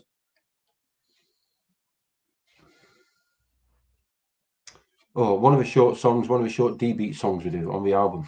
It'll come to me. We still do it now. Yeah, you have like 20-something songs, so I can't remember. Take the chances. It'll come to me. Is about playing at the Mermaid. What happened after? Okay. We're the band from out of town. Nowhere to go. Oh, yeah. The lyrics sound familiar. It is taking the chances, isn't it? It is taking the chances. Yeah, it is. Take no chances is about not having anywhere to be put up after playing at a fucking Mermaid in Birmingham, and the kind of things that we're the band from out of town, nowhere to get our heads down. Do you know what I mean? Couldn't get back to the bus station. It was terrifying anyway, all that kind of shit. So we ended up one time we got invited to go and play with Government Issue. They were the headline band. Nice. Depraved were playing with them, and we were next, and so we supported them. So it was a great gig to play, and really a bit of exposure for us pre-demo days and pre-Peel session days and all that. This is about 86. It was still a three-piece. It was me, Liz, and Rich back in them days, Rich Collins. So we played the Mermaid a couple of times as a three-piece, supporting. One was definitely supporting Government Issue. Another one, I'm not sure who we played with off the top of my head. But every other gig I went to at Mermaid, and every gig that happened at a Mermaid, Napalm Death were the support band. One of the first support bands. They were. Yeah. You can ask to prove that. Yeah. They would be playing before. They'd be playing on the Saturday night. They played before DRI, and you'd look on the fucking flyer for the next night. They'd be playing with like a reggae act before the reggae band Napalm Death were on. And we just got so much practice in them days. This is the early Mickey versions of Napalm Death. And was this with Justin and Nick? Yeah, that lineup. Wow, yeah. Every fucking it was like a circus act in a way, because Mickey was like, he's so fast and all that craziness. It was like he doesn't belong in it because no one had called it grindcore yet. No one had given it a name. It was just somebody's found a way to go stupidly fast on the drums and just keep it going. Do you know what I mean? And it was like, wow.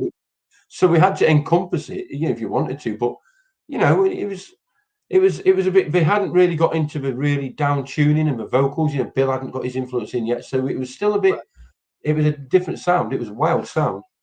But they played every fucking week. So anyway, we play, and no one would put us up. There wasn't this camaraderie. You'd finish the gig and you'd be walking out with your shit,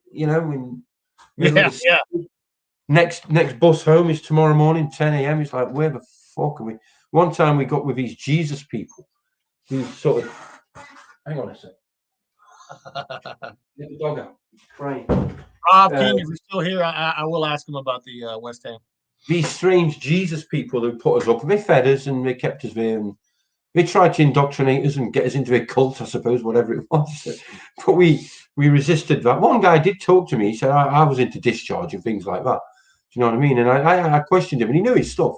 And I thought, fair enough, fair enough. But we were just more bothered because they wouldn't hurt us, and they actually fed us with. That's how basic it was. Another time, I wish I could remember who we played with. The second time, it was another touring band. I'm sure Napalm was on the gig. Yeah, we got Rich and Liz will be watching this, pulling their hair out. I'm telling you, if we could have chat, they'd be telling you. But we got put up by these other people, these punkers, and they took us to where they lived. We had this big military vehicle outside that had been turned into some sort of accommodation. And so we stayed in that. I think we toured in it or something. It was cool. And so me and Liz slept in that because we got there about like 2:30. We'd been on the road since first thing in the morning. And this is like 2:30 the next morning after the gig or whatever, after traipsing from the Mermaid to where they lived. And they just walked in and started playing full blast punk rock music. Full blast, like, here we go. Bam, bam, bam, bam, what the fuck? Give me a break. I need to go to sleep now, mister. But so we got in the thing, and Rich had to be up all night with them. We got in bed. So But the one guy, he had a top hat on. He's still around. If you go to a Birmingham gig tomorrow, if one was happening, he'd be there. You know I'm on about. I can't remember his fucking name now, but I've met him since he was with a top hat. And when he hadn't got his top hat on, he's got a mohawk about this big, and he's already about 6 foot fucking 9 tall. Like the tallest guys always have a mohawk. What's that all about? You know what I mean? I like this guy. 7 foot tall. He's got big boots on and a massive mohawk. So you know, how tall do you want to be? So anyway, we the girl he was with, one of the girls he was with. So punk girls back then, now they couldn't just get it all out of a catalogue. Sometimes there was a lot of like make it up yourself kind of going on. And so she had what we call a rah-rah skirt on, which is a short skirt, which is flared, lots of pleats in. Okay, so that's, but under that, she had, now they didn't have leggings then, but she had several layers of different coloured areas. So they didn't all have holes in the same place.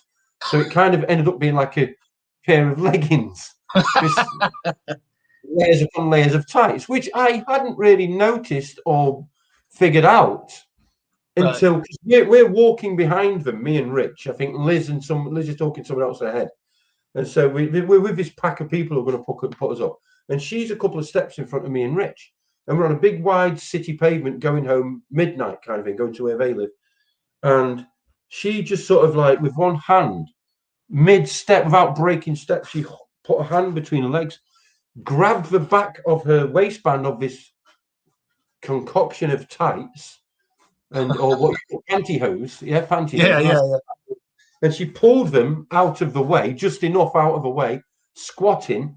The skirt sort of still kept her modesty, if you like, and just went whoosh, all over in your direction.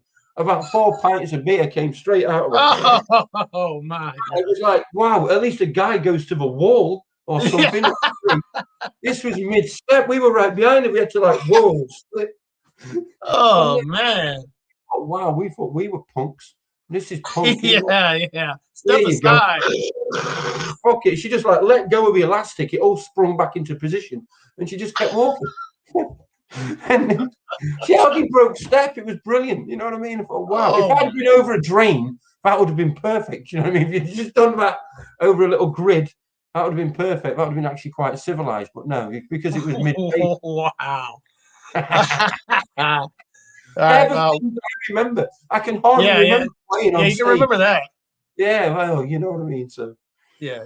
All right. One of your songs that I'm sure a lot of you talking about people covering the songs was Skateboard, and here you are. How long ago was this? Oh, that's about not so long ago. That's about 2016, I think, something like that. 2016, 2015, maybe. Let me have a look. What have I got on? I've got looks like you got let me I can zoom it in. I can zoom it in, I think. Just a second. There we go. Yeah. I know exactly who took it and when it was where it was took. Yeah. It didn't go online for quite some time. The guy who had it on his phone, he'd gone like 2 phones later. Yeah. Before I got it off him, you know. And I'm looking at the pool. That's been repainted by local graffiti guys many times since then, you know. Yeah. The whole pool's had a few different coatings since then. Yeah, I like that picture. It's quite cool. I was going quite fast there. Carving. Yeah, I mean, trying to get a grind on the top, but he was putting me off. You know, when you're trying to do it on camera, they always put you off a little bit. But no, that's great that you're still able. That you're still like, you know, attempting. I haven't skated this year. I skated a little bit last year, and I'm off this week. So I promised myself I'm going to skate trip this week. I'll probably go there tomorrow. It's one of my favorite bowls. Nice. And I've still got the same deck. Still got the same board. Yeah, I love it. Nice. It's terrifying. That's why I wear the wrist guards, because I fall like a cat. I fall onto my hands, bam, which is good to a point. But when you fall from there down to there, your hands got that, but then your hips hit the curve. And I think in that picture, I've actually got hip guards on, which are like what a motocross guy would wear. So it makes your arse look a bit big. But yeah, but I don't wear them all the time because I'm vain. Do you know what I mean? I just try and land on my hands. Well, I wish I could just land on my knees, you know, if you just went into a knee slide, but you always kind of like twist and fall like a loony. You never. My way of skating is much more like the 70s surfing style. It's carving and and flowing. It's not sort of really.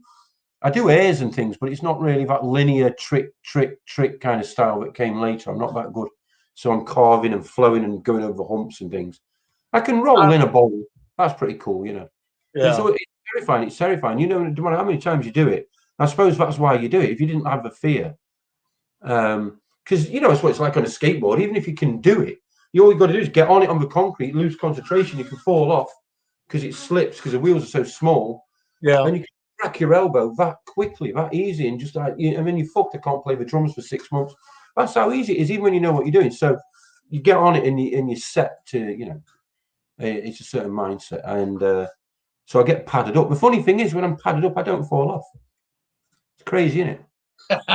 Because you sort of relax, because you know, and I fall. If I do fall, if I land on my feet, I bail. I know it's going to go wrong, and I kind of get off it. Right. You can guarantee I'll have some spazzy moment and fall and hurt myself. Yeah, it's stupid. This is one last picture. Now this is a great photo. Oh yeah, that's brilliant. That's one of the last times we all got together, and I love it. Yeah. Who's all in this picture for everybody? That's Rich Collins. That's me. That's Liz. That's Dick, and that's Rich Cuts over on the other side. Yeah. So that's the lineup on the album, on the first album. Yeah, that's right. Yeah. We should have in. Hang on a minute. I've got something for you.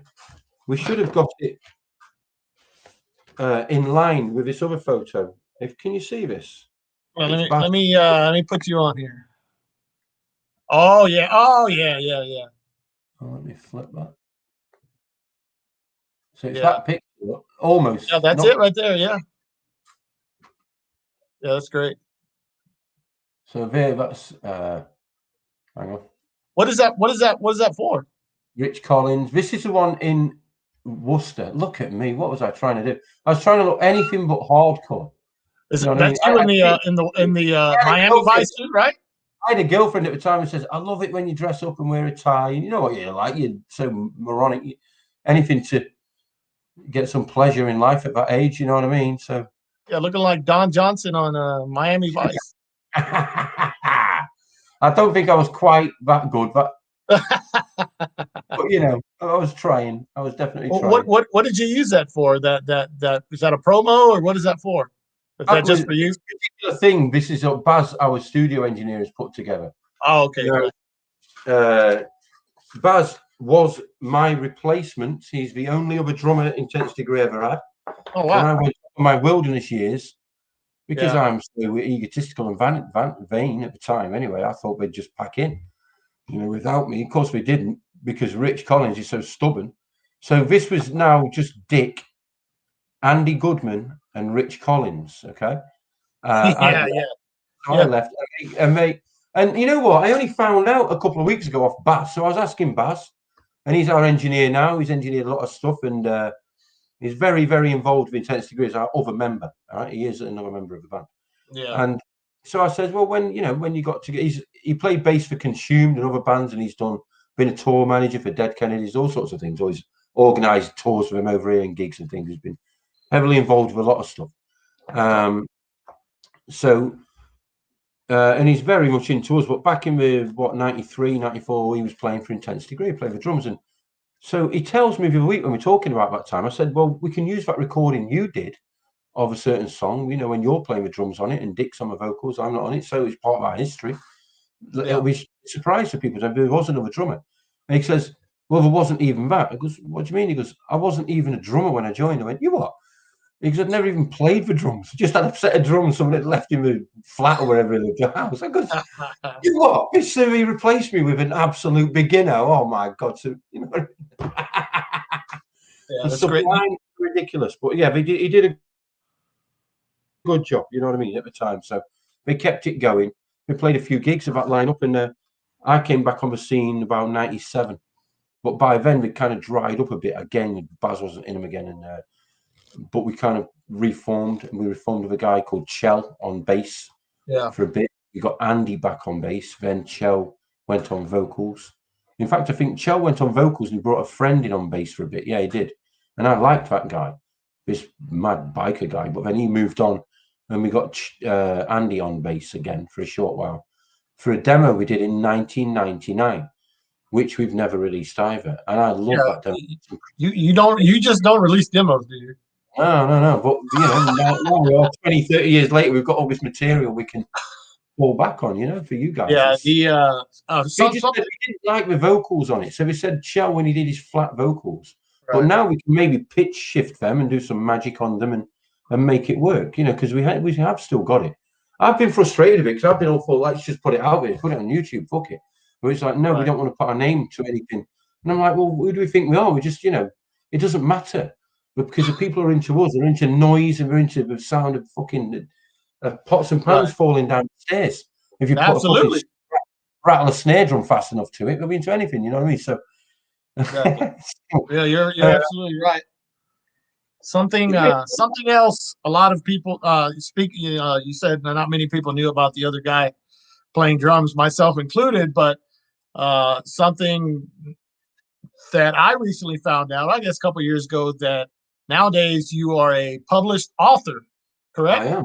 Yeah, I am. And how long when did that, I guess, how long have you been, or when did you say, hey, I want to start writing? Or right, I started writing about 2010, 2012, and I started to write history stuff.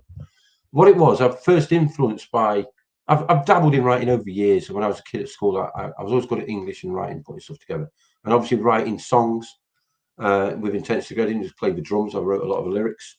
Yeah. And then I used to think that sometimes the drumming, the constant drumming and this obsession with drumming I had for many years was a replacement for writing. It's kind of talking in a way. I don't know, this sort of internal thing going on, and it's a way of directing that. And I did always feel I was a frustrated writer. Is the drumming the frustrated writer because it's percussive, and if you're typing, it's percussive, and I don't know. It's just because I wasn't always satisfied with drumming. I always had to write the lyrics and things like that. So anyway, I started to, whenever England football club played in the World Cup, Football World Cup, suddenly all the people would have England flags on their cars. And they'd be driving around these stupid little England flags and all this. And suddenly everybody was all England and patriotic. And meanwhile, I'm into my history and I'm reading up a lot of medieval history and stuff. And I thought, none of you lot even know anything about England. You certainly don't know about the first time the Cross of St. George was used by English troops in battle, for instance.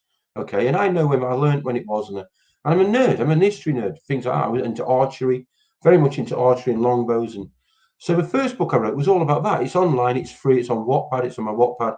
And there's few versions of a few English battles between the English and the English and the Scots when they're using the longbow against each other and the progression of a longbow. And I was into writing that, and I learned pretty much into that writing history books isn't going to make you a lot of money, fiction makes you money. Because in the middle of all that book came out, 50 Shades of Grey, that bullshit. And somebody showed it to me, somebody at work where I was working. I was talking about writing a book, and they said, oh yeah, have you read this? And I read one page of it, not much into it. It's just like halfway through, and it was just nothing, none of the heavy stuff. But it was just like part of the meetings. It was crap. The way it was written, it was awful. And I thought, whatever subject you write about, I can write better than that. And not that, but it's got big. It's successful, which proves you do not have to be a genius author to be successful. So there was that drive. So then I was kind of like influenced by that to keep writing. Then, right, because I thought, well, I don't know what I'm doing, but at least so did these other people. And it wasn't really trying to get big and everything. But then 2015, my life fell apart. I mean, relationship fell apart. I left that relationship. Everything fell apart from my job. Okay. And it ended at the end of the year. So from September, I mean, when I left, you know what it's like. I had my graph in my head and it was going to go perfectly up. My life now that she's gone is going to go up and up. But it went uphill from here. Completely bollocks. And so... I mean, I ended up, long story short, because of the accommodation issues, I still had my job and everything, but everything had always been in her name. So I never had a receipt for the £6,000 a year in rent I'd been paying for the last God knows how many years. Do you see what I mean? So many years. It's a big lot of money to not have a receipt for to take to the next landlord, say, look, I'm a reliable tenant. So I was in that kind of situation, because I got promised somewhere, and then because of my dogs, the rug got pulled from under my feet, and I ended up more or less on the street. I wasn't on the street, I was sofa surfing. But when you're nearly 50 years old with grown-up kids sofa surfing before Christmas, it's bullshit. You know what I mean? That's bullshit. And it crushed me in a lot of ways. I wasn't in the band. Soap Stamp that hadn't happened yet on Facebook. That kind of happened a couple of months later. So I got a lot of connections from that and became a lot more aware of how many people were into us and stuff like that. And that's how me and Liz got back together and what made us all get back to where we are now. Right. So that had not quite happened, because that happened at the end of 2016. This is end of 2015. And from the end of 2015, I wasn't on the internet. I was intermittent. If I went to the library and I took my tablet I had back then, I could maybe get a bit of internet, and it was shite. I didn't have anything. So I didn't have YouTube. I don't watch TV. And I was living in someone's box bedroom. I cancelled Christmas with my kids because I just couldn't bear to see them in the situation I was in. It's like, no, this is bollocks. I gave them gifts and all that, and I just left it at that. And it was horrible, horrible time. As an adult, it was one of the worst times I've been through emotionally and everything. So the only thing that got through me was to think I can write a book. And I went back to the previous summer, which was one of the last summers I had with my kids, and we were still kids, and we were making sandcastles. I mean, Joseph was about 14, so he was a bit old for it. He was indulging me. I like big sandcastles. I mean, we'd make a fucking fortress. We'd spend all day, we'd make a moat. And you know what I mean? We'd make a proper, enormous, great big, not one of these fancy ones people make like Disney. It'd be crude, but we'd be digging, and it'd be huge. You'd make a big thing. And then when the tide came in, the water would fill in the moat before it all got washed away and all that. And I remember sitting there the previous summer, and I'd looked at this sandcastle me and Joseph had built, and I'd imagined this story in my head, this fantasy. And I just got this idea about this fantasy and this kind of like, and that turned into my first book, Arkenfall. And I wrote that book simply because I was in my horrible position. Yeah. Terrible picture, but that's the best one I could find. Yeah, that's cool. That's all right. When it came out, you see, they said, what do you want the cover to be? And I said, I want, basically, she's an empress and they're her familiars. They're a pair of twins who are psychic with her. And I said, so basically, it's a tower with a woman looking out over a sunrise or whatever. They sent me that first draft and I didn't like it. But my dad was on his deathbed and my uncle was. And they're the biggest people into books in my whole life, in my family. They always gave me books every time I seen them. And I wanted to show them I was a published author. And so I just said, yeah, just go with that cover. Also, Francisco, when I was writing that book, my eldest son, Michael, was at college doing creative writing. And I learned 2/3 into writing that book, but I was making so many basic beginner's errors in the book. But I also knew if I start to try and correct myself, I will never finish this. I will never finish it. So I'm going ahead with it. And I went ahead with it. And there are so many, it could do with a good edit because there's basic writing errors in there. You know, I use too many, well, it doesn't matter, but you know, there's certain things you don't do that rules you break.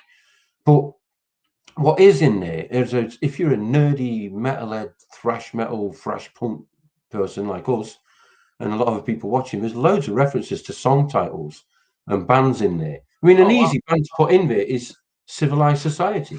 That's an easy one to throw into a line, you know, especially in a fantasy book because you're world building.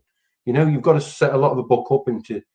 So my world in Arkenfall is, I didn't want it to have orcs because I think that's cheap. You know, in fantasy, modern fantasy, they use orcs because Tolkien didn't copyright them. Yeah, it's that basic, you know. So people always throw orcs in there, vampires, fucking werewolves. I was like, fuck all that shit. So I'm not having none of that. So I made up some of my own stuff.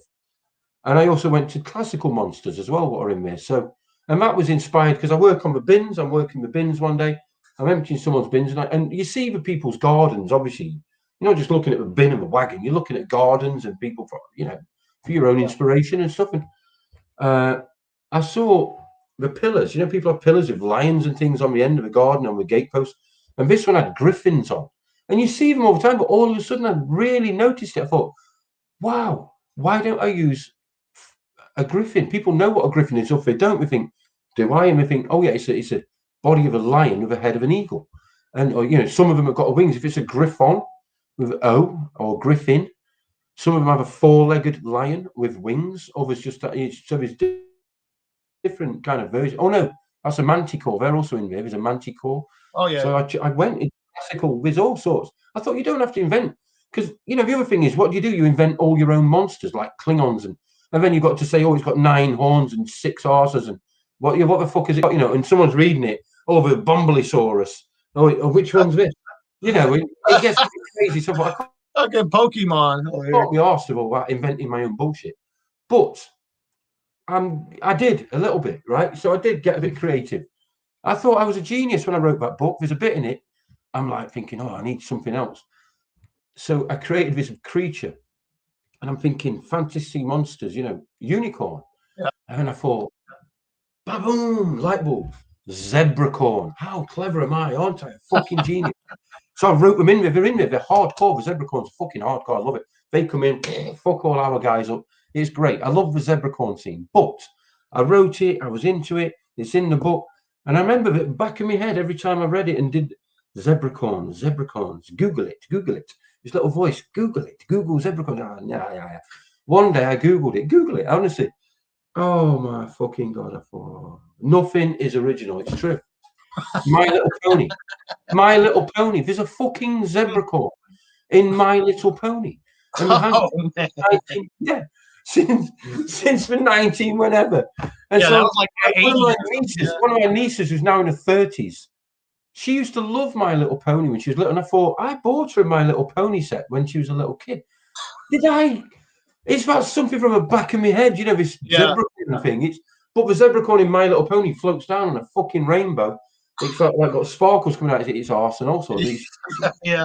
Like mine. Mine are a bit more brutal, but yeah, that's how right. It's I was halfway through writing the sequel to that, and in my family, my dad died. I got the book into his hands and he died about 4 days later. Oh wow. I got it onto a Monday. He died on a Thursday. So what he said, you know, he got me book, he held me book. It wasn't the moment I wanted, because a lot of my family were there. You know, I wanted a private moment with him, and I walked in and everyone was already there, and it was awkward, it was stupid, it was kind of like embarrassing, but at the same time I thought, I don't give a fuck, because this is the last time I'm going to see my dad. All of you lot live closer. Yeah. And if you had a bit of decorum, you'd all fuck off out the fucking hospital room and let me be with my dad for a minute. But you can't be like that in the moment. You've got to make the most of what you've got. So I sat there. You know what it's like? Sometimes family are a little bit, oh, what's he doing? It had to be about him. Do you know what I mean? As though you're being vain about nothing of the sort. Do you know what I mean? It was nothing of the sort. I knew that book was, if I was a millionaire now, I'd pay an editor to sort that out and have it all sorted properly. That's what it needs. It just needs a good edit, because the story's great. It could be made into a good fantasy film, could be made into anime, could be made into a lot of things, which is why I wrote it. But I was halfway through writing the next sequel to that, which was even more brutal. I started to get even more dark. And I will complete that, because it was a trilogy. It became the first part of a trilogy. And so it's fantasy. It's very, very dark. It's about a succubus and an incubus. And people want to know what an incubus is. It's a male psychic vampire. And the people in my book, they're not like us. They're not humans of another time. It doesn't ever say it's set in old Europe or old here or old. It never makes any reference to anywhere we've heard of. But it does mention continents that could be compared to North America, Africa, and Europe, okay, to keep it kind of like within the realms of possibility. But no, it's nothing like any lands that we've ever heard of. So I made it purely my own world, and the people in it. So that Empress, she's like a queen bee, if you like. So she's psychically connected to her people, you know, and they totally accept her breeding. These people are like this because of breeding. And also there's these old breeds of warriors who come from an older time. We've got this old, do you know, like Aragorn in Lord of the Rings? He's like of an old breed of people who could grow a lot older, who had a longer lifespan. They're almost elf humans, sort of. So these older warriors are a bit like that. And this was influenced by Slain in 2000 AD. which is where the song Warp Spasm comes from. Okay, Slain from the comic 2000 AD, where Judge Dredd comes from. Another character, a Celtic warrior called Slain. He has a thing called a warp spasm when he contorts into a different creature when he goes completely angry in a battle frenzy. Or they can wear a certain kind of harness, a hero harness, which stops them from contorting, but they get all the energy and power, something like that, as I remember it. And so I kind of like, I didn't rip that idea off, but I developed that kind of idea into something of my own. It's a similar kind of thing. I didn't use the same terminology, but it's a similar kind of thing, that they have this breed of warriors that are slightly more special. And that is what it's all about, with this empress can only breed with a certain kind of person, and there's none of them left. But then this warrior from the north comes, who is of the old breed, who's been sent by like some Gandalf from the north kind of character. So I love this story and everything, but it's not original. And so halfway through writing the sequel, I was having roughly a funeral every couple of months. Older people in my family, my wife's family, were dying off, and so it put me off my stroke. I also had a lot of aggro with the Gas Tank Genocide Association saga that happened with me. So when basically that was pretty sour, and I kind of like, I'd never experienced anything like that before. And when people can turn on you so fully for no good reason, you know, I mean, all I didn't do was, when things went a bit nasty, I just refused to engage it. I just turned my Facebook off, because I was actually on my honeymoon, and I thought, I don't need this shit in my life right now. So I just logged out of Facebook for a week. When I logged back in on it, all hell had broken loose. It was it was great. It was like, oh wow, I went through it was horrible for me. I mean, it was really shit. But what I did then is I started writing another book. That book's called Black Coat Day, and it's about a murderer or a vigilante, depending on your perspective. That's exactly what it's meant to do. It's meant to challenge the reader. Like, if you were into law enforcement, you'd say this guy's a fucking serial killer. But if you're like, but you also might say, but basically everyone he kills is not innocent. There's no innocent blood, but he doesn't target obvious people. It's set in the 70s because I couldn't be bothered with computers and modern technology and all that. I wanted to keep it in the analog world. And I also wanted to involve CB radio. And that's when, so late 70s, when CB radio became a thing. That's written into it. So, but it's not a nostalgia trip, because that's a minefield I don't want to get into. But obviously, if you're going to write something in a certain time, you've got to refer to certain things of that time. So all the cars and things that are referred to, and some of the things that were going on in the sports world in the UK, because it's based in the UK, in Britain. So some of the national memory things, like 1976 was an amazingly hot year over here. And we had things like invasions of ladybirds and things. So it's a national memory thing. So it just refers to a few things like that, but nothing, it's nowhere near a nostalgia trip. It's written in first person. Black Coat Day was originally a song I wrote for Intense Degree way back then, about the last photo you showed, about then, like 93, before I left. It was one of the last, we performed it, we rehearsed it. All I can remember is that I had this weird slow build up on the floor tom. That's as much as I can remember about, because we never recorded it. If I ever had a practice tape of it, it's long gone. So now we've got a couple of new tunes that are going on. One of them, I'm pretty sure, is going to be Black Coat Day. Well, it is one of the slower ones that Rich Cuts has come up with. That will be the new Black Coat Day song. So that's the name of my new book about this killer, which is going to be out this year, because I'm nearly finishing it. I'm like a few hundred words from just writing the ending, then I've just got to do a big edit. I've been flying by the seats of my pants, as Stephen King would say. So some people write a book, they write the beginning to the end in, like, what you're meant to do is write it in like almost like bullet point form, beginning, middle, end, in each scene by scene, but then you fill in the scene with dialogue and blah blah blah. I've not been like that. I've been a little bit schizo through this journey with this book as well, because of other funerals and other things going on in my life, and the band recordings last year. I put the book on hold for a couple of months completely, so I could concentrate on these recordings.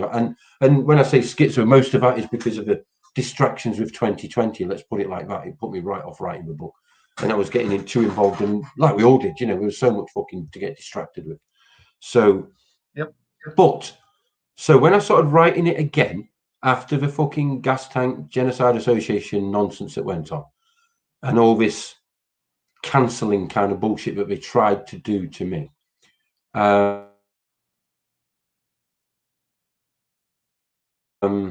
Could do is kill.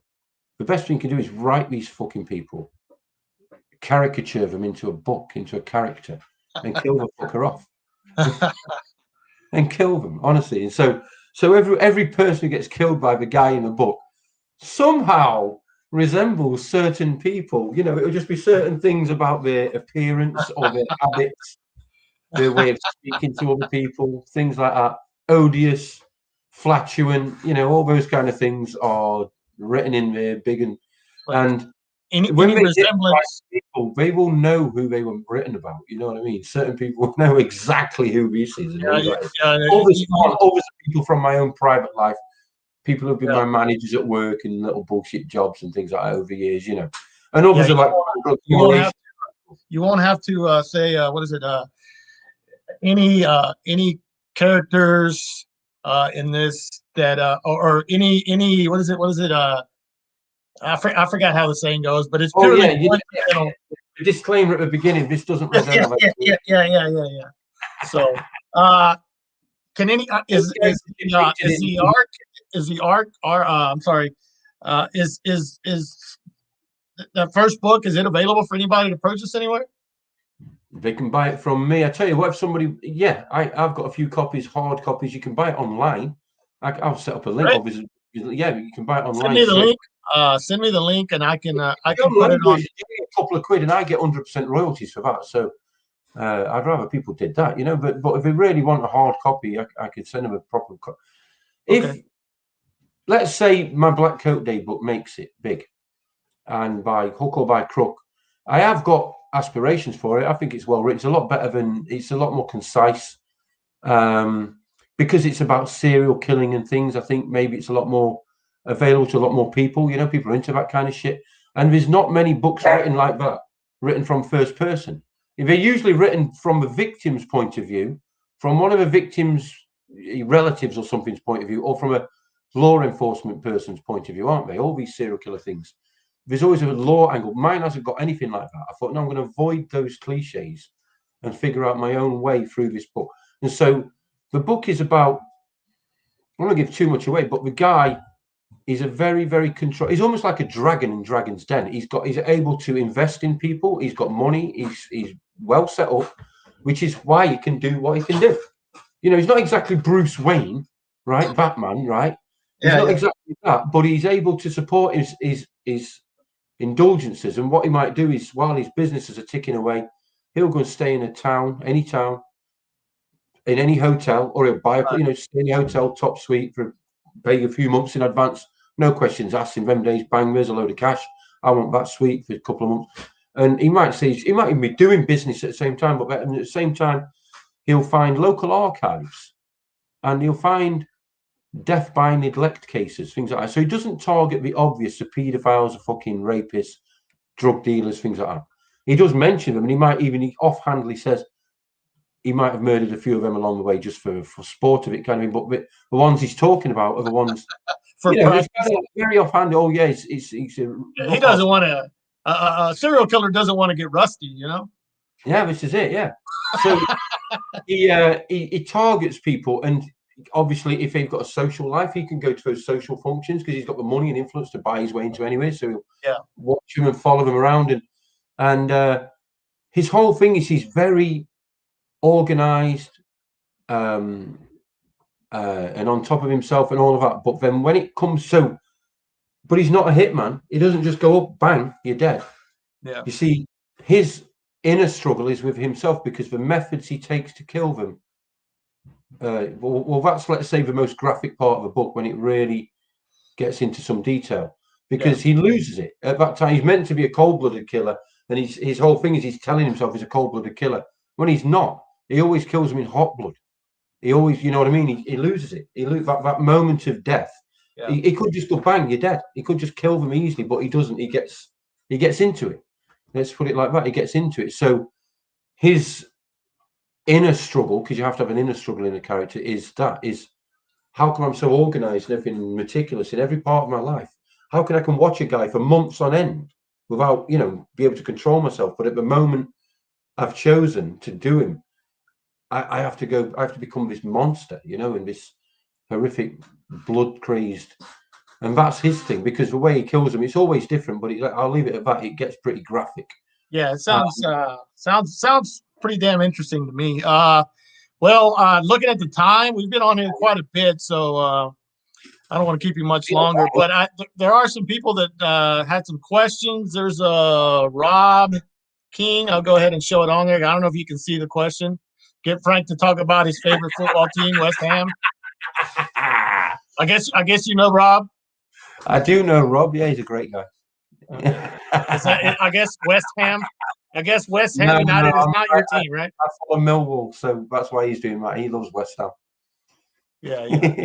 If anybody has any, I'll in the next few minutes, if anybody has any questions, we'll. The Millwall thing is that's a story. That was because I lost my eldest sister last year. That was one of the last funerals. Sorry, in 2019, September 2019, and we have got family connections to London. My mum's a gypsy. She's connected to gypsies in London. And look, Rob won't disagree with me, but Millwall is full of pikeys. You know what I mean? So the London gypsy connection, there's that side of things. But I also, because of the aggro I went through with that being accused of having opinions I don't have and stuff like that, and all this bullshit, I felt like, to me, Millwall was a verb. You are Millwall. It's like everyone fucking don't like me and I don't care. It was kind of that attitude, because that's their song. No one likes us, we don't care. So I kind of became an attitude. Before I got into the football team, it became an attitude. And so I sent off for a Millwall top. And I thought, because I'm like that in my life. I walk out in the streets, a 20-mile-an-hour street with speed bumps everywhere. I've got little dogs and people are racing up and down. You think, where you're going, there's a fucking red light there. You're not going to get out the end before, you're not saving any time, and you're not going anywhere to do anything important. So fuck off. Anyway, get on the highway, then put your foot down. So I kind of, and I'm not very good these days at putting up with it. So I thought, and because I'm old and grey, you challenge these people. Maybe they think they could take you on next to them. They want to get physical just because you're an old grey bastard. And they're like, oh, who do you think you are? And it doesn't matter who I am, Anyway, so I thought, if I wear a Millwall top, that'll, people kind of get the vibe of me straight away, because in England, that will definitely put a vibe on people. And so then I felt a bit disingenuous to them after a while. I thought, you know what, if I'm going to wear the top, I should at least follow the fucking team. And I should at least know if they've won or lost their last game, And I'm not a big football fan, but that all came at the same time as when we lost Mary. And so I started to watch Millwall. I started to learn a bit more about their fans and some of the things they've done over the years for their community and the charities and all that. And I fell for him. My heart went for him, I'll be honest with you. I thought, you know what? It's very much like me, and I'm probably, a lot of West Ham fans are pretty much the same kind of people. We might not like to admit it. It's very direct, and they've got the same kind of social aspirations of the country and things like that. Let's put it like that. They're certainly not the racist lunatics they're made out to be. If there are any, they'll be. There's black Millwall fans as much as anyone else. You know what I mean? It's crazy, but that's how how it gets. And so it was kind of like, if you're going to tar me with a bad brush, let's make it a really bad brush.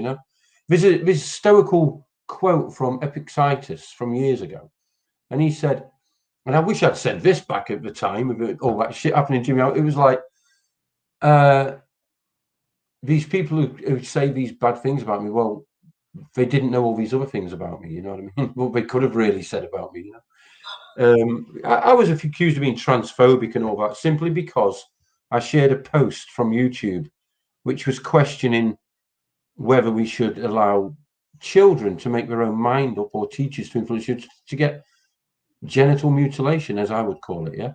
But the abuse I got basically came from members of a band I was in Liverpool, who took umbrage at the fact of the people of the. So I uploaded a YouTube clip. I hadn't looked at the channel it was from. The channel it was from was a Christian, sort of one of these Christian American channels. Right? A church in America's got their own channel. They're not into abortion. They're not into trans. So this channel had a history of this kind of stuff, but They're not. What they'd done is just shared a doctor talking about it. So a professional woman doctor saying her opinion was, and she wasn't from the church. The church just used her clip. So you see what I mean? And yeah. And so I got all this abuse of this. I was like, well, that's what I believe. You know, I know people who dress as women. I know people who are married, two men who are married. One's a wife, but you know, I don't, you know, this children thing, I'm not into it. You know, that's basically all it is. You know, when we're adults, fair enough.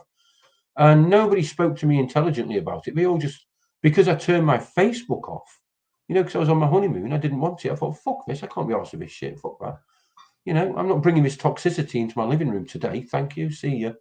Then they, in my absence online, they all decided that proved that I was all these bad things they said I was. I was this transphobic, I don't know what, you know. And actually, they pushed me more into the direction they were accusing me of than I was, far more. I was much more probably towards their way of leaning before that. And they pushed me more the other way, to be honest with you, because I've looked into it and I've become more the other way, convinced by the other side. I'll be honest with you, I really have. So if they didn't achieve anything, and I don't care less. Everyone's, you know, Right. I am more disappointed with punk rockers in this last year than anybody else in the world. 2020, how conformist can a punk get? That is the punk rock. That's what punk rock achieved. Jello Biafra. How the only one out there is John Joseph who's doing anything. Maybe a couple others who is saying anything. How conformist can a punk get? That's it. That's all I'm going to say. That's a good. That's a great way. Actually, that's a great way to end. You know? So, Frank, I want to thank you for joining me today. I enjoyed listening to your stories. Obviously, you know, I'm a huge fan of your work. If anybody wants to get is interested in Frank's book, Arkenfeld, he said he's got some copies, some hard copies you can get from him. I'll get some links from him. You can email me. We can put an email link up, or just find me. I'm on Facebook, on Twitter. Yeah. I'll get the contact information on the description on this video once it goes up. It's up. It's streaming now, but if anybody wants to get the book, the one he's working on sounds great too. Once again, thank you. I'm going to let's go ahead and thank you very much. I really appreciate you having me. No, of course. Anytime. Oh crap, wrong link. This is I'm kind of learning as I go here, so have some patience with me, people. You know, I'm not record in the background here. I'm selling this, by the way. Yeah. I'm not some kind of professional guy or anything. So cut me some slack, all right? Cut me some slack. Anybody into those? There we go. Italian horse. Yeah. This is the let me cover that up so we can get out of here. There we go. All right, once again, everybody, thank you very much. Thank you for having me. Really appreciate it. We're out of here. Take care.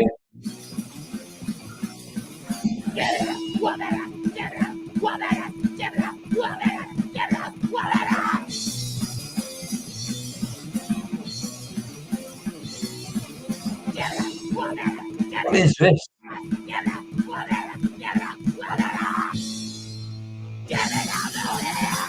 Yeah. See you all later. Take it easy.